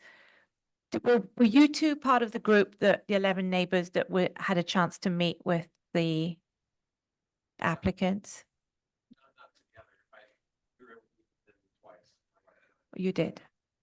And Saturday, so it's been a very, recent. okay, great. I just wanted to get a sense of who here had not had a chance and who he had. Okay, thank you. Sorry.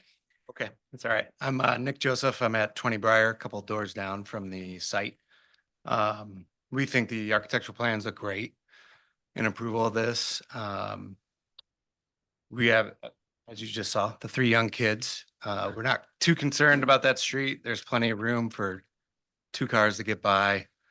I'm not sure where that previous comment came from, but there's plenty of room for cars to get by there, our kids to drive on their bikes and whatnot. But overall, the plans, we love them. We think it adds a ton of character to the neighborhood. The story poles and the way everything's set up, I think maybe deceive you a little bit with the grade that you're looking at from the street. And also, I thought the garage being relocated to kind of below grade actually moves the garage a few more feet off of the actual road, where the existing garage is pretty much right on the embankment of the road. So overall, we thought the plan looked great, and it was great to see the video of the renderings on the drive-by even more convincingly give me the approval for this plan. Thank you very much. Any other comments in the room? Okay, do we have any comments on Zoom? Yes, there are two attendees raising their hands. The first one is the name Justin Boggs that I'm going to allow to speak. Oh, it's Justin. Can you hear me, Alex? Hear you. Or Alex, can you hear me? We can hear you. Okay, great. Thank you. Thank you, Alex. And thank you to the panel. My comments first, this is Justin Boggs. I live on Hillcrest. It's my 12th year in Murray Park. We've personally renovated our house, which is also on a sloped lot, and as have many of our neighbors up and down Hillcrest, including adjacent lots. Into Hillcrest actually spans Larkspur and Kentfield. I saw certain addresses on Hillcrest in terms of neighbors. I'm not sure why we weren't included. So I think that ranking of 5th or whatever it was in terms of FAR might need a quick revisit. I might not have seen it on that very dense list of addresses though. We're certainly supportive of development in our new neighbors, Hal and Andy. I want to make that clear. But the setback in the front is one of the main concerns. Setback rules exist for a reason, and it becomes more of a canyon feel if everyone begins the sort of arms race to extend further and further towards the road. And it is, frankly, as somebody walks it daily, a narrow road. And if walked it at best, the sidewalk is a patchwork. There are certain places where there's sidewalk and there's certain places that there aren't. And so most of the folks walk, frankly, in the road, myself included, with my dog. So the setback is the main concern, but Alex gave a few different versions of the FAR calculations, which I appreciate. But as far as I can discern on a like-for-like basis, we're talking about a 0.62, which it would include that third level in the garage.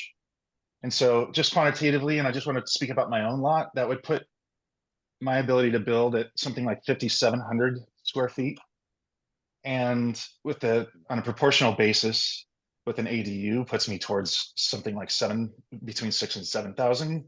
So just the proportional size of this feels out of character. These FAR regulations and codes are here to protect and serve our residents. And there's clearly a direct impact on the properties and the residences that live in those adjacent properties. So I appreciate your time. Thank you very much. There's another comment on Zoom.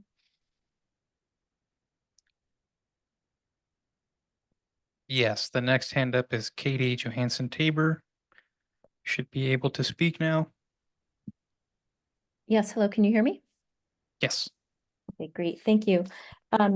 Thank you. I'm Katie Johansson Tabor. I live at 70 Francis Avenue. My husband Todd spoke a few minutes ago, and my apologies that I cannot be there in person. I just wanted to provide a couple of follow-on comments, and then as Raymond Katz mentioned, I have a letter from his wife to read as well. First, I think you've heard from Todd and from a couple of others that this build just feels too big and too high for the lot. And it does not seem like there have been any genuine attempts to try to spread the mass over the rest of the lot. Instead, it's really pushed over toward the western property line, the mass and the height, and toward the front of the property line. And so I really feel like the applicants could make an attempt to sort of spread that mass over. For instance, they took the ADU away from the plans. Why not use that ADU space as living space that could negate the need for a very tall third story, for example? I would also just point out that the property you were discussing prior to this one, the one on Villa Paz, was only 300 square feet bigger than what the applicants are proposing here. But that lot, that Villa Paz lot, is 6.5 times bigger than this lot at Francis Avenue. So that gives you a little bit of an idea of the disproportionate scale that we're talking about here. I also want to mention that, there was a mention that the height of the proposed structure is 5 feet lower than the current roof line. But that's not quite accurate when you think about it from grade.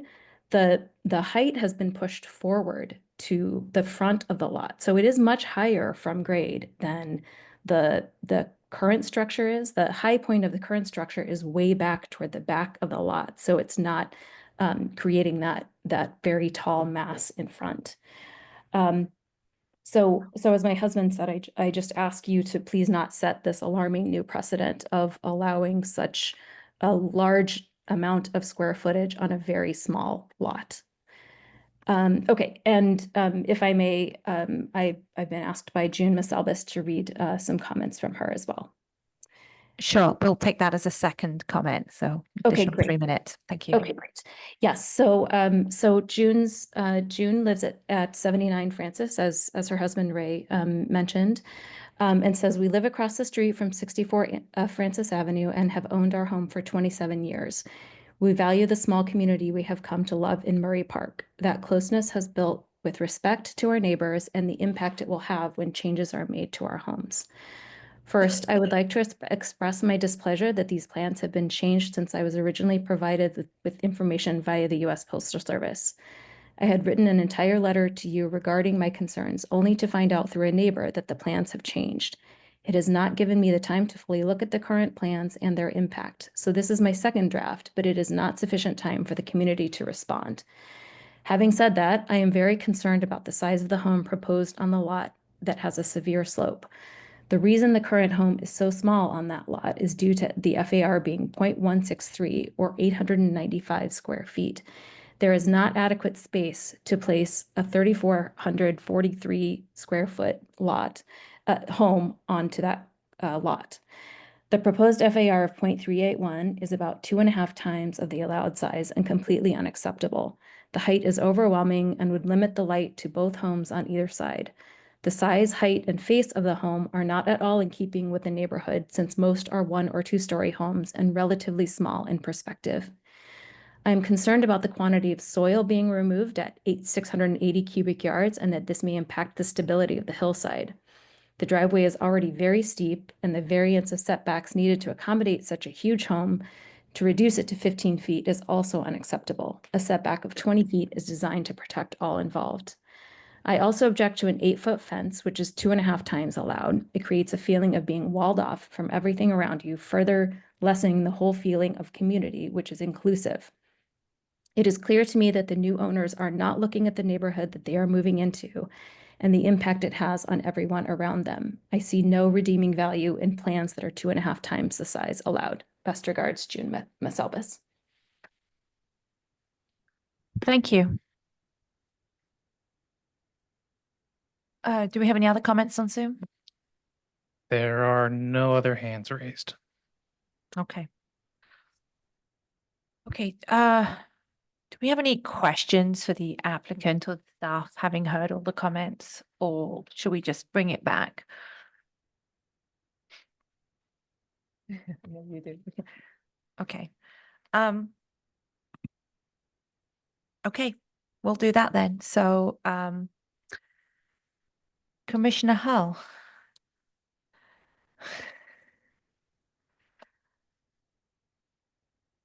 Well, I mean, I can make the findings for the design, but it does feel to me like it is, again, too big for the lot. And as the last speaker pointed out, I had the same thought. The project that we looked at earlier tonight is, not much different in size, but a much bigger lot. So I can understand why the neighbors are concerned. I have to defer to staff and the concern about the variance, the setback request. That, maybe allowing one, but not both. The slope use permit, I mean, that doesn't seem that outrageous to me. The floor area exception, that one's tough for me because of that media room. It's hard to not count it. But based on the way the rules are written, it is actually going down 4/1000ths of a ratio. The fence height exception doesn't bother me as much because it is, at least perception wise, it's not, as you're walking by, it doesn't look like it's 8 feet. It doesn't look like it's 6 feet. And it wouldn't look like it's that tall to me. So I don't have as much of an issue with that. Thank you. Commissioner Campbell. Sure. So I guess I want to say, I appreciate the applicants. If the house is going to be this big, I can appreciate that part of it is underground, because the alternative that we have seen, not by these applicants, but by others, is that it just gets taller. So I think that going below grade is, it makes it a lot more expensive, but I think it's the way to add floor area, I guess, to your house. I can also sympathize with the neighbor who's got a pretty a looming structure pretty close to the property line. I do struggle a little bit with that, because the goal, it seems like the goal of that, or the reason behind that, is to preserve the redwood tree. That's, that was a striking feature to me when I visited the site. So, I could imagine that we might have some objection to removing that tree as well. So, we're sort of torn between those two. So I guess going down our requested exemptions. So the fence height, I would be a lot more comfortable with a 6-foot fence. When I was driving up on Hillcrest, it did seem like that was becoming sort of a fenced off corridor. Right. I understand it's down the hill, at the property line, but the less we can, fence that street off, I think the better. The floor area ratio is going down,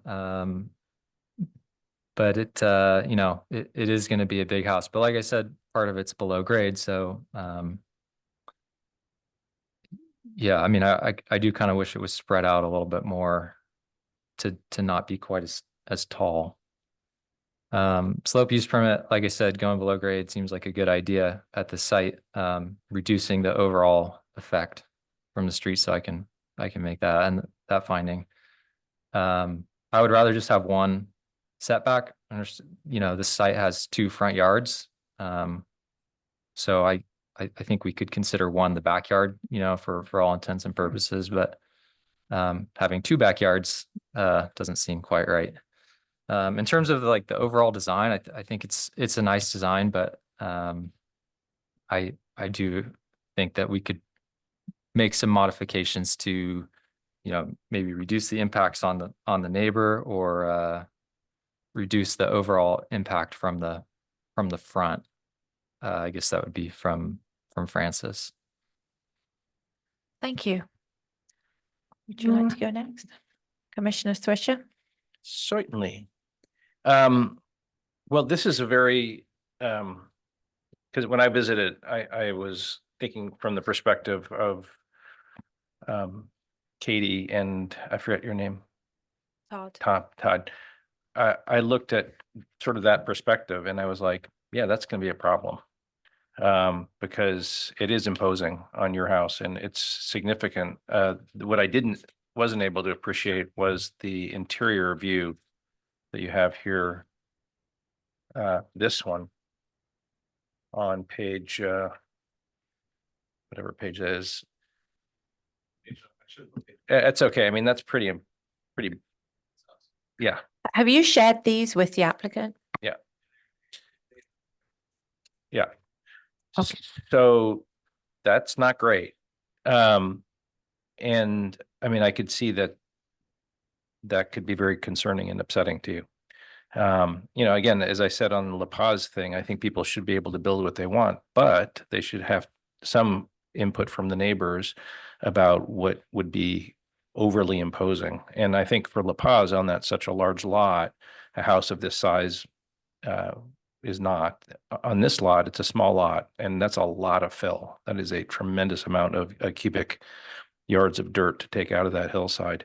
I like the fact that they're going underground, and I don't know how you could get around that as far as taking that out. But I think that some design could be done that would lower the height and make it less imposing and spread out, like in option 2 with the ADU.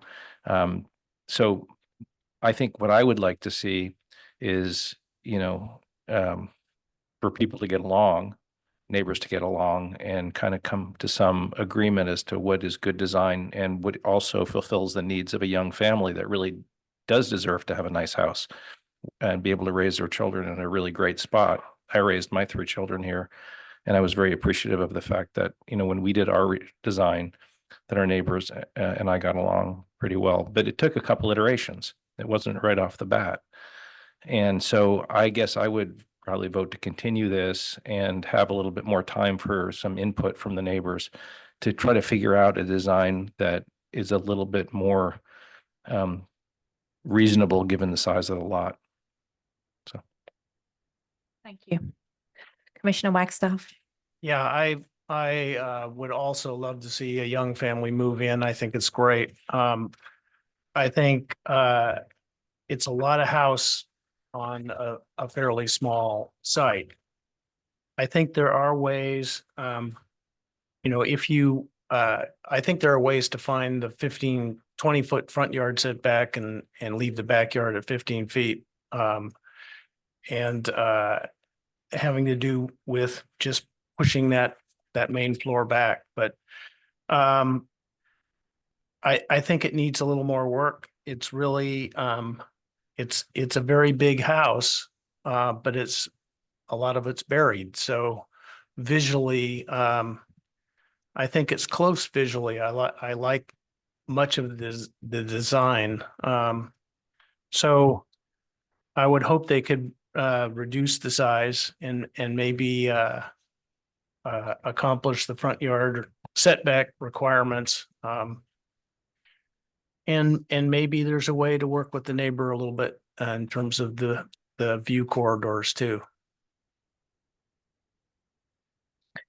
Thank you. So for me, well, first of all, I want to welcome Hal to the neighborhood. So you and your family. I also have children of very similar age to you. So, and this is a wonderful place to bring up children. You know, a 2,600 square foot house is not huge. It's not an enormous house. I think the challenging part we have here is the lot that it's being built on. In comparison to the lot, it's just filling it all up. And I think that's what everyone's really struggling with here. That's why there's so many variances being requested. And as I think I mentioned earlier, we're very reluctant to say yes to everything and then set a precedent. So we're trying to balance a family that deserves to have a nice house. They're coming in from the city. They want to build something. They want to build their dream home. They don't want to move, to making it work with the neighborhood. So it's a balance. I'm learning Kenneth Holder's, he has a design. I think he has a very attractive design. You've produced something really nice. But again, we're working on size and working with the neighbors. How you think Commissioner Swisher made some excellent points about you want to get along with the neighbors and figure out how you're going to fit into the community here. I think we need to provide some guidance to show to see what they can come back with. I think revisit the fence. I think it sounds like you could work with a 6-foot fence, see what you can do to bring that height down. I think you need to revisit asking for 2 variances for 2 front yards. I understand that you back onto 2 streets. You kind of got lucky, I guess, with that. You can access the property on both sides, but asking for 2 variances may be a bit much here. And then revisit the FAR. I think that was something else that we were struggling with. I feel like I say this every meeting, but Yeah. for those of you that do not attend every meeting, the floor area ratio is something that it's in our city code, and it's dependent on the slope of the lot. And so we sort of struggle with this a lot because the allowable floor area ratio for this lot, for example, is 895 square feet. And I don't think, well, I certainly haven't seen an 800 or 900 square foot new build be constructed on a lot in Larkspur. You know, the monetary value of the lot and the house, it just doesn't add up to construct a house that's that size. So this is something that we kind of we deal with a lot, and we're working on addressing that in the Larkspur code. Yes, I think what Liam's saying is it's not unexpected to ask for an FAR variance on a slope lot. That is becoming very standard here, but I think it's the size in comparison to the area of the lot is what we're struggling with here. Actually, I mean, if I just can addend that, I don't really have a big problem with that FAR of 0.38 on this lot. I mean, the code was also created at a time when certain building, and Brock can answer to this, is sloped lots were very tricky to build on because of seismic reasons, and, you know, but there's all kinds of new construction methods where piers, and you can do floating grade beams and all kinds of things. My issue is the FAR plus the height, the bulk of it is the issue. And I think that there is a really clever way that you could dig into this hillside and spread the house out so you don't have that perception of tallness and bulkiness here. And I think that's really the issue that the neighbors are complaining about. And then you have the monolith next to you that completely shades you out. But there's a way, I think, either by setting it back or moving it down, like with the ADU, that there is a really nice design that can be done here that can accommodate a young family, with the square footage that you need. You don't need the bulk, the height, you need the square footage. And I think that's really what that we need to work and with. you have to remember that it doesn't actually exceed the height limit, as Right. far as I can tell. Right. So Right. it's The Commissioner Swisher expressed it much better than I could. So, Well, I don't know if that's true. did you have a question? Yes. Do you want to just come to the podium so anyone listening could hear it? Chris Parlett, the architect again. I just had a question on if we, not that we would, but is taking out the redwood tree on the table, or does that create a whole nother, or is that just totally off the table? Well, it's interesting because my next comment was the neighbor had expressed his concern about the oak tree, and it seems redwoody. well, there was his no oak tree on his property. It sounds like you're getting very close to the roots, and I see that you're kind of squashed between a redwood and an oak, and I'm not sure, you know, which way to go on that. So I'm just I don't have an answer to that question that you're asking. Let me answer Somebody else answer might. that a little bit, because I live on a property with like huge trees, big trees up here, and right across from Marin Primary School up on Wiltshire Avenue. This past February, I had a 160 whatever foot tree fall on my house, and it took out a lot of my house. It was bad. But that being said, when you start taking redwood trees out, people get pissed, and you're going to get a lot of people out there. You know, there's like one tree lady around here who's just, you know, don't touch the trees. And and I think that Larkspur is pretty much characterized by trees, and I think that's why we have a heritage tree ordinance. So obviously preserving it would be the best possible thing. Right. You know, so But I could see why, because yeah, you are squeezed. We had another situation like this a couple months ago where a tree was right exactly where they wanted to build. Yeah, it's not so much that It comes up a we can lot. build around, it's like the elevation of it makes it really tree. That's why that first floor is where it is because Yeah. we didn't want to get down too low. So, but we just have to kind of go back and look at it. Yeah. Yeah, it doesn't make sense to have a tree surrounded by retaining walls, Right. above your Something house, so. also to keep in mind with redwood trees, Mm. because I've dealt with it on my property, is their root systems Shallow. are very invasive. And Yeah.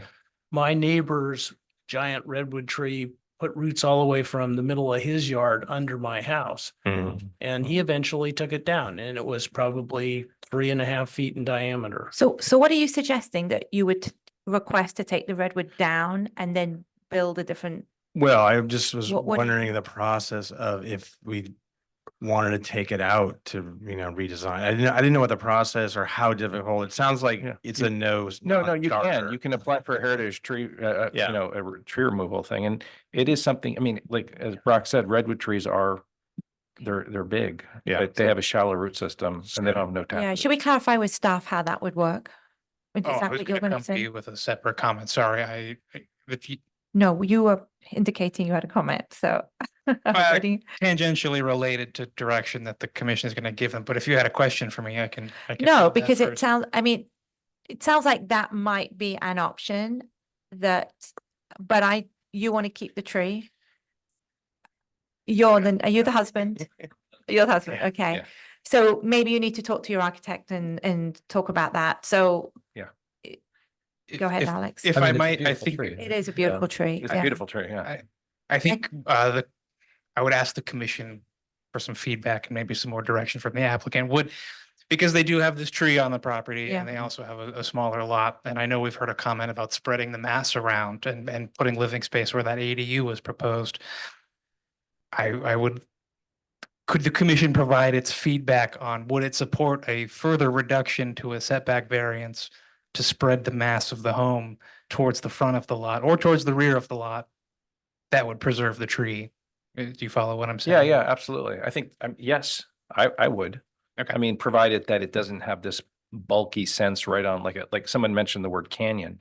You don't want to have canyons sitting on your street like this. So you'd push it back? Yeah. So And- into the setback on the back, and then they And- would not. And one of the things with this site is that the street is, it's a long way from the property line. Even on both streets, I think, pretty much. But, so I think maybe you could do that. So so they would have two variances on each side then? Maybe that's something we would have to live I with. would not have a problem with it for the very Okay. reasons that Brock said. And I think it would actually make the house more attractive and more livable too. So maybe when you come back with a redesign, we could maybe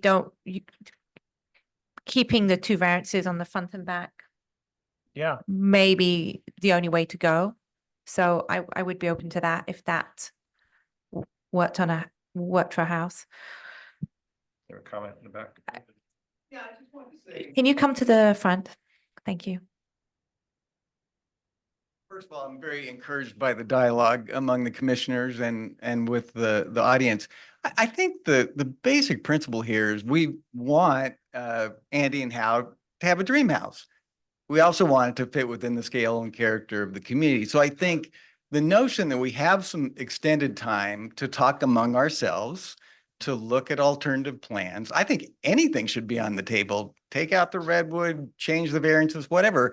Because right now we need to be in a creative mode that is getting to a solution that everyone can live with. Mhm. And we want to have a very happy and harmonious relationship with all our neighbors. So I think what we're looking at here, and I'm really glad to hear the commissioners speak in this direction, is give us some time to revisit this, to look at some alternatives. As far as I'm concerned, anything's on the table. Okay. And let's come up with the best solution. Thank you. I agree.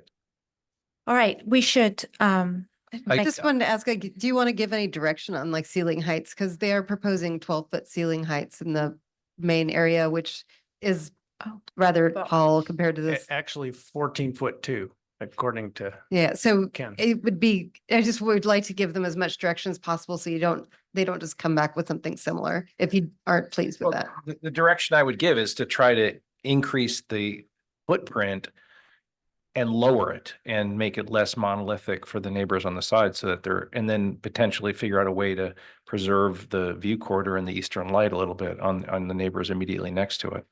I mean, looking at the lot, I mean, what do they say in Star Trek? I'm a doctor, not an architect, which is true.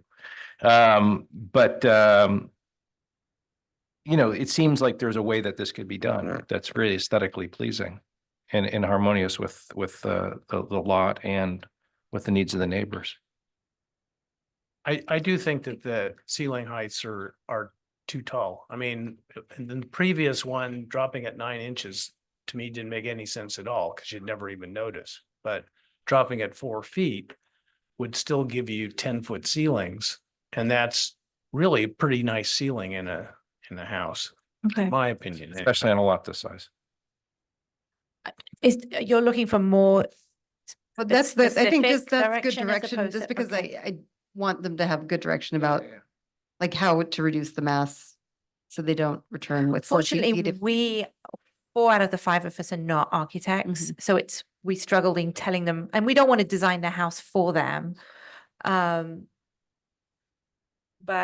we can make But some just for them to suggestions, yeah. consider that as a means of reducing the height. Okay. Okay, sure. go ahead. Sure. I just don't want to go back to a design by committee with the whole neighborhood. Yeah. So is it the main floor, front bulk? That's the biggest problem for you guys? If that came down to 10 feet?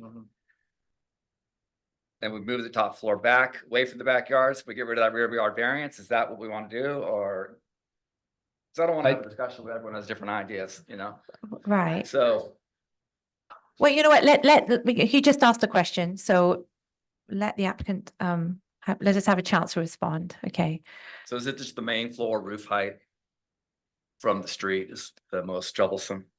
I think for me, it's also from the neighbor's yard, understanding you're sort of pinched But all the between two houses on the trees. street are all up a 6-foot setback, so why are we setting up a different pattern? And that house is 5 feet from the setback. And they're gonna build in front of it. They were 3 weeks ago, they were gonna build in front of it. So the side of your house is within the setback, right? Yeah, And originally, we had more articulation on that side, Yeah. but moving the top floor back was important to them, so we moved that back and put originally the entrance stair was a 2-story stair. We took that stair and put it into the middle of the house. So Right. that necessitated getting rid of the light well next to their house. We're happy to put things back, but I just want to go in circles there. right. Lit our 5th design. I guess I just make one. Oh, here we go. Like, I know you guys are looking at the side of their house, but we actually removed one of the windows on the side of our house to protect our privacy. So they are looking at a window right into our house. Mhm. So I'm just wondering why, when they're worried about privacy, how they have a window that looks into my front door today. Mhm. And so light, and I'm just looking at a picture, this is my house. Those are my kids. So this is our house today, and this is from their living room. My house right here is where it sits. Yeah. And so they're looking straight into my house, and I'm actually removing a window in the new build so that we are respecting privacy. So I'm just trying to understand as we think about how the houses are laid out within a 6-foot setback on the rear. That's I kind of mean, where we're living, and so. Your unless- comment, I mean, to be honest, I think if you're within the setback, you're within the setback. I don't see an issue with that too much. The light into the room, right? So all I'm just sharing is we're within our setback on the side. And we live in a neighborhood that has house next to house Yeah. next to house. And so most of the light that we're getting in general in the neighborhood comes from the south. Right. And so they were also a proposed addition that was approved by the planning commission to have the same type of addition that would cantilever out, that was approved, that would look into our house. So what we're Right. proposing, and that would have similar sight lines from what he proposed. So I'm just wondering, what we're proposing is similar. Mhm. And so you could look back at that addition. I just want to, we definitely want to work with everybody. I just want to Yeah. make sure we're very clear about how we're thinking about it. I mean, that's a fair question. It really is a fair question. And you're right. We shouldn't have put you in a position where you're designing by committee of everyone. But then again, you are moving here and you're going to be living in this neighborhood. So do at least want to communicate with your neighbors, and we do encourage that. Um, And we have over 15 hours. Great. With 11 and different- building a house is a huge Yeah. project, and it takes a lot of time and a lot of discussions. And we've been involved in this for a while, and we've seen this. This is not the first time we've seen this. I think, and I'm going to have my commissioners jump in if I'm wrong. I think a lot of it is you've got a limited lot size, and you're not building a gigantic house. I want to give you that. It's not a gigantic house. It's just you've picked a small lot size for the size of the house that you want to build. And you're going to have to work with your architect to find a way to reduce the bulk and the mass to make it work. And that's a very broad, non-specific guidance. And I'm sorry, I personally am not able to give you some further guidance, specific guidance. Yeah. I know, Well, I mean, little changes make a big difference. Yeah. I mean, I think that, again, like the 14-foot ceiling, bringing that down a bit may make a big difference. Yeah. And it also may make a difference to move things a little bit to accommodate that. But really, the goal is for you guys to actually, because we're hearing from neighbors is that they didn't have enough notice, that they didn't, have enough discussion time. So really, look at the La Paz thing that we just did. That was only a couple weeks ago, and they came back with some amazing things, and boom, it got approved. So I think that it's not unreasonable to do that Mhm. a little bit. And they had a couple of meetings in addition to all the original meetings they had with the neighbors. Yeah. To try and make them comfortable with the design, and they didn't make huge changes. Right. They kept generally the original design of the house, but they made the neighbors comfortable. Now, we're not expecting you to make every neighbor happy, and that's not going to be possible. You're going to have a house that's close to the house next door, and it's going to be, you're right, you're building a house, and you can't please everybody, but you're just going to have to work. Again, we can't be in a position where we set a precedent with your house, and then now we have a whole flurry of houses coming in and trying to build huge houses on small lots. And unfortunately, there are a lot of small lots in Larkspur, so. So. No, I understand. Yeah. I understand. Oh, can I? Well, maybe this is something you should bring back to the next meeting, what, mean, because you're going to have to come back anyway, so, We don't want to design the house. yeah. I Right. just want to make one more point, just for the commission, just to underline, Alex, if you could pull up the elevation of the west. I just want to underline to show where we are relative to the height limit. So on the west, so the height limit is the red line. At that property line, that's the 30-foot height limit. So you can see how we're massively already below that height max. So I just want to Right. point that out, that because people are saying it's so huge. We're granted the front, because we're digging in at the garage, it does look tall. We're at the max, we're at 29.6 there. But I just want to make a point that Right. the height limit throughout the whole property were significantly lower than the height limit by a huge margin. So that I just wanted to make sure that's Well, clear. I to think there's a people. difference between allowable height limit and relative height limit. I mean, that's Yeah. our point, is And- from a design standpoint. Right. And we saw the views from the back side of the house, from the Bio Vista. I mean, you could, it was so much lower than the existing height. So we appreciate that. What else? Is there any more specific guidance that we can give that can be helpful, that we can be useful? I think one more for me would be helpful, because what I heard is around the square footage. So we above ground, this is the 2,100, previous was 2,115, and what we're proposing is 2,090. So I think there's square footage we could remove from the garage. Like, what would help satisfy from a total FAR perspective?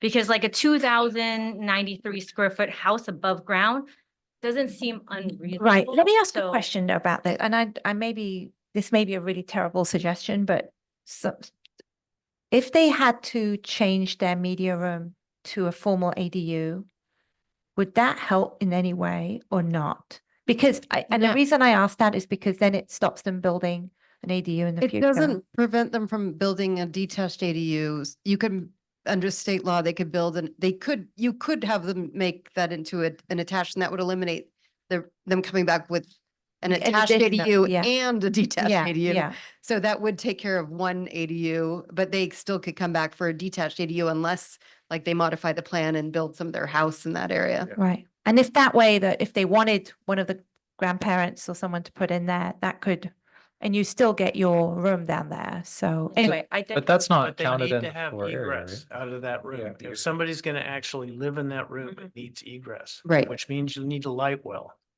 And then it becomes, does it then become actual square footage? Mhm. It would still be below grade, just like the Yeah. garage is essentially visible mass, but below grade. Yeah. So I think we're trying to give you a lot of flexibility here. You know, consider the trees. You've got an oak tree to consider, a redwood tree to consider. We could be flexible with the, you know, we don't like having to grant so many variances, but if you can reduce the bulk and mass of the house, maybe you could come back to us and we'll, and in those circumstances, we could look at the 2 variances in the front and back. I guess to answer her question though, removing mass that's below grade isn't addressing your issue. No, So are- again, my issue is not square footage or the FAR. I mean, I think it's not unreasonable to have an FAR like this, provided though it's a FAR relative to bulk and mass. Mhm. Okay. And that's the issue. Okay. And it's not that I'm, heck, if you want to go higher on the FARs, I mean, because really with the below grade, you get a lot of FAR because, you know, functionally you're 62.62, whatever. But it's the height and the FAR. That's the combination. Got That's the issue, I think. And that's what your neighbors are having a problem with. Not necessarily the square footage, but the height and, Yeah. yeah, that's my sense. Yeah, I think removing square footage that's below grade doesn't do much, you know, it's below grade, it's not visible, so. Although there are ways that you can push elements back. To go further below grade. Well, no, the below grade could be made simpler.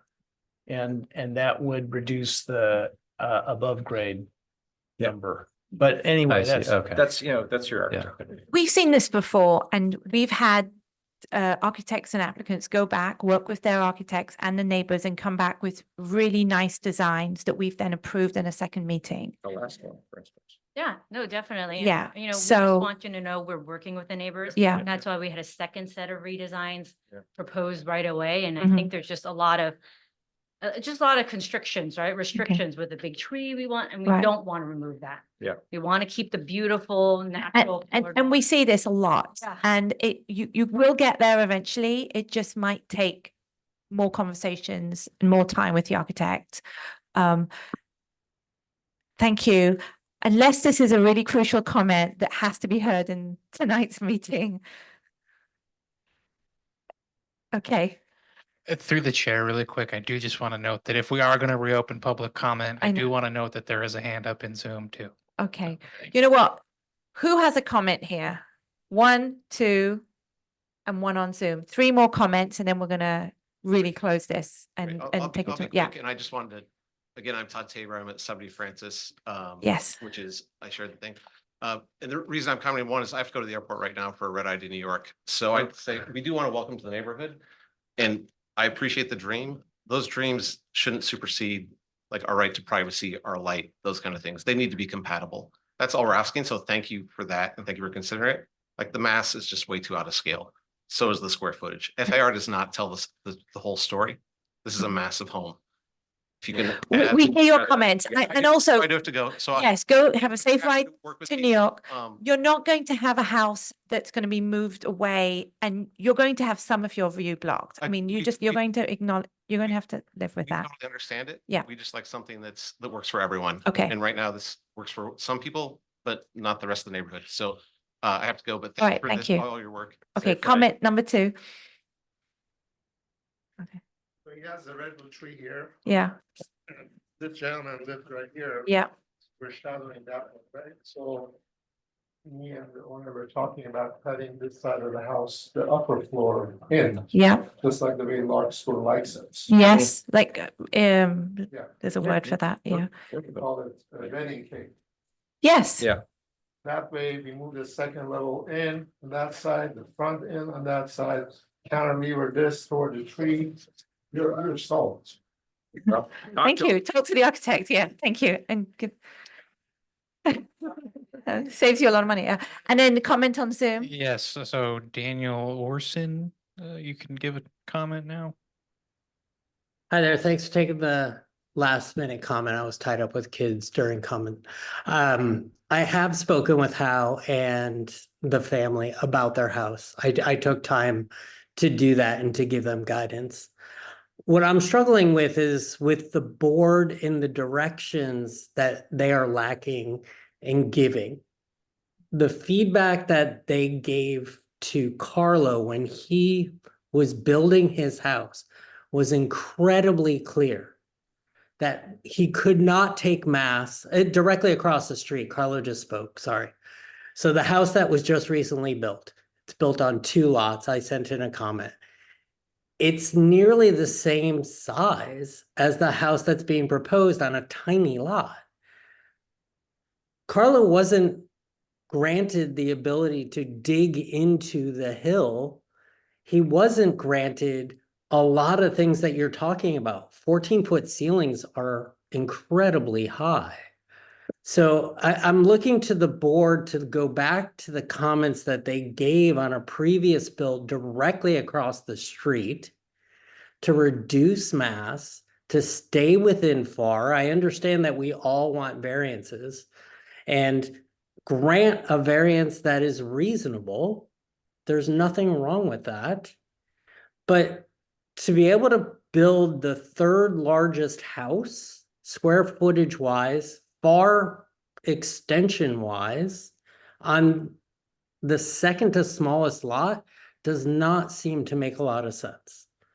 So given the feedback that you've already given on a previous build, the size of the lot and the mass of the house, these are all things that I shared with the owners. We don't have the ability to come in and just buy whatever we want and build whatever we want. We know what the square footage is. Yeah. Thank you for that comment. Just to reiterate, the commission, I think, have been pretty clear that we are struggling with the size of that mass, and we need a reduction in bulk and mass because this is a small lot size, and what they're trying to build in comparison to the lot size is a lot of house. So I hope that's been clear in what we've said tonight. It did not come across as clear when Hao just brought up her last question and when you actually said this actually isn't a lot of house for their family size. Look, family size should not come into play for buying a lot that you know what the perimeter is. You know what you're playing with. So Yeah. all these things come into factors. These are exactly the same things that I've shared with the owners. I appreciate what you're doing. I just think we need to figure out how you can give them good guidance a little bit more so, as in 14-foot ceilings aren't really a good idea. How do you not ask for so many variances that are within a lot that you knew you were buying? And yeah, and if I apologize if that was not clear. My point there was that 2,600 square feet is not an enormous house. Unfortunately, to me, it's an enormous house for this particular lot. So we need to figure out a way to make it work. So we have addressed reducing bulk and mass. We have addressed reducing the 14-foot floor plate. We have addressed reducing the number of variances being requested. So I think everything you just I raised just want in to your say call. thank you. It didn't come across clear as we were listening in. Okay. Right. Just make a motion. Yes. It's actually a 2,093 square foot house. Is that? That's above ground. It's above ground. So I just want to, when we come back with our redesign, I just want to make sure that, what I heard earlier is that what's below ground, if we were to eliminate from some of the garage, won't make sense. And so given that this is a 2,093 square foot house above ground, I feel like it seems reasonable, given that previous, it was a 2,115 square foot above ground. So I just wanted to make that we'll probably likely come back with a similar size above ground. Is that what I'm to understand? I can't answer that question because again, I can't design the house for you. You're going to have to work with your architect. I mean, Of if course. you come back with something that looks Yeah. reasonable with bulk and mass, and you're not asking for a lot of variances, we will probably say yes. But if you come back with the same thing, we're going to be in the same place. So Understood. Yep. Understood. Thank you so much. you're welcome. Okay, we need to make a motion, right? To continue, right? So can somebody please make a motion? Do we want to continue to a date certain? Thank you. I don't know what, no. No. I mean, I don't want to rush this to get on an agenda either. When Okay. I'd like to, So what's schedule it what are once the, we've what can you give us know the what the wording that design we is. need to I'll continue just to? move to continue the item to a date uncertain. Okay, thank you. Can somebody make that motion? Yeah, I'll move to continue this item PLN 24-031 to a date uncertain. And Second. yes, okay, and vote. Roll call. Let me go ahead. Commissioner Wagstaff, Yes. Commissioner Swisher, Yes. Commissioner Campbell, Yes. Commissioner Hall, Yes. and Chair Chalmers. Yes, Motion passes. there's no 10-day thing for this, is there? No, There is a 10, well, you can appeal it. No, you can't peel that. No, I was going to I say. could just come back and ask for. All right, well, thank you everyone for the comments and the input tonight. Thank you. We are going to move on, and where's my agenda? Thank you. If the meeting minutes, maybe you might want to take them one at a time, just in case some people have to recuse from voting on them. And then there's 1 minute that you don't have August 20th.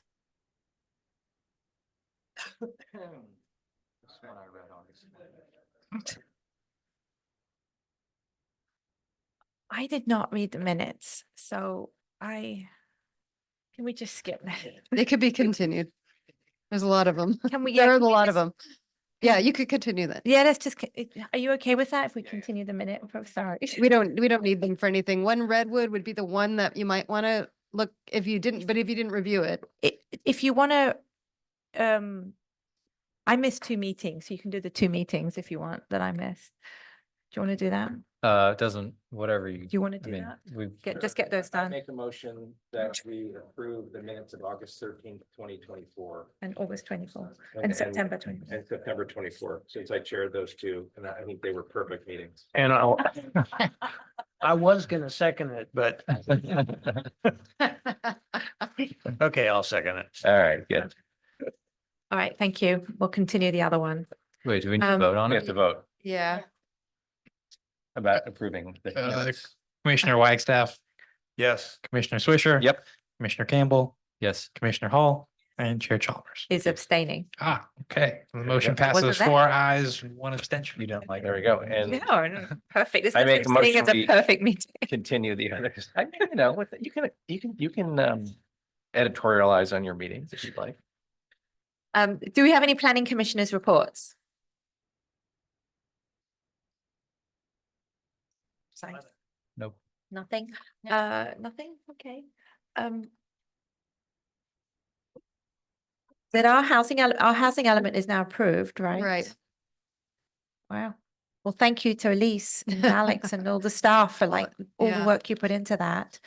And did And you, to all of you. and I have heard nothing from anybody like in the community. I don't know if anyone else did. Until the project goes forward. Yeah, wait till the Yes. project comes. But I've heard stuff You- about the whole lucky lot and all that kind of stuff. It's Th- like, Is Lucky still happening or is that now being killed? No. Because it's big got killed, right? Okay. Yeah. All right. So the increased density wasn't approved by the city council. So you had to increase the density of that site and they reduced it back But- to. but Well, they they also put said the that condition in that there it had has to be, to it has to include- have It a doesn't food have, store. it doesn't have to be, to but they get get- some incentives get if the there's a incentive, grocery yeah. store. But I would, that seem to be, make it, There's no I'm- requirement for a grocery store. The Albertson people said no. do we know that for sure? They got up. Yeah. Yeah. No, I was in the meeting, but after Yeah. that, the city council reversed our decision. Which- And which I assume killed their deal, but I don't know that for sure. Maybe, I heard it did. oh, who'd you hear that from? Little bird. Oh, Okay, so it did get killed, okay. Okay. That was my only question. And then the library, you said we got the approval, so. Yes, and they've discussed it, I think, like Elise said, at the last two city council Mhm. meetings. Yeah, my wife was there talking about the landscaping issues. Yeah. Great. Can we have a motion to adjourn? I'll make a motion to adjourn. I'll second it. Dang it. Can we all say aye? Aye. I said, dang it, because I wanted to second it. Gonna speak. Thank you. Thank you. 10 o'clock, that's not. Thanks for coming. Too controversial. That was really hard. You know,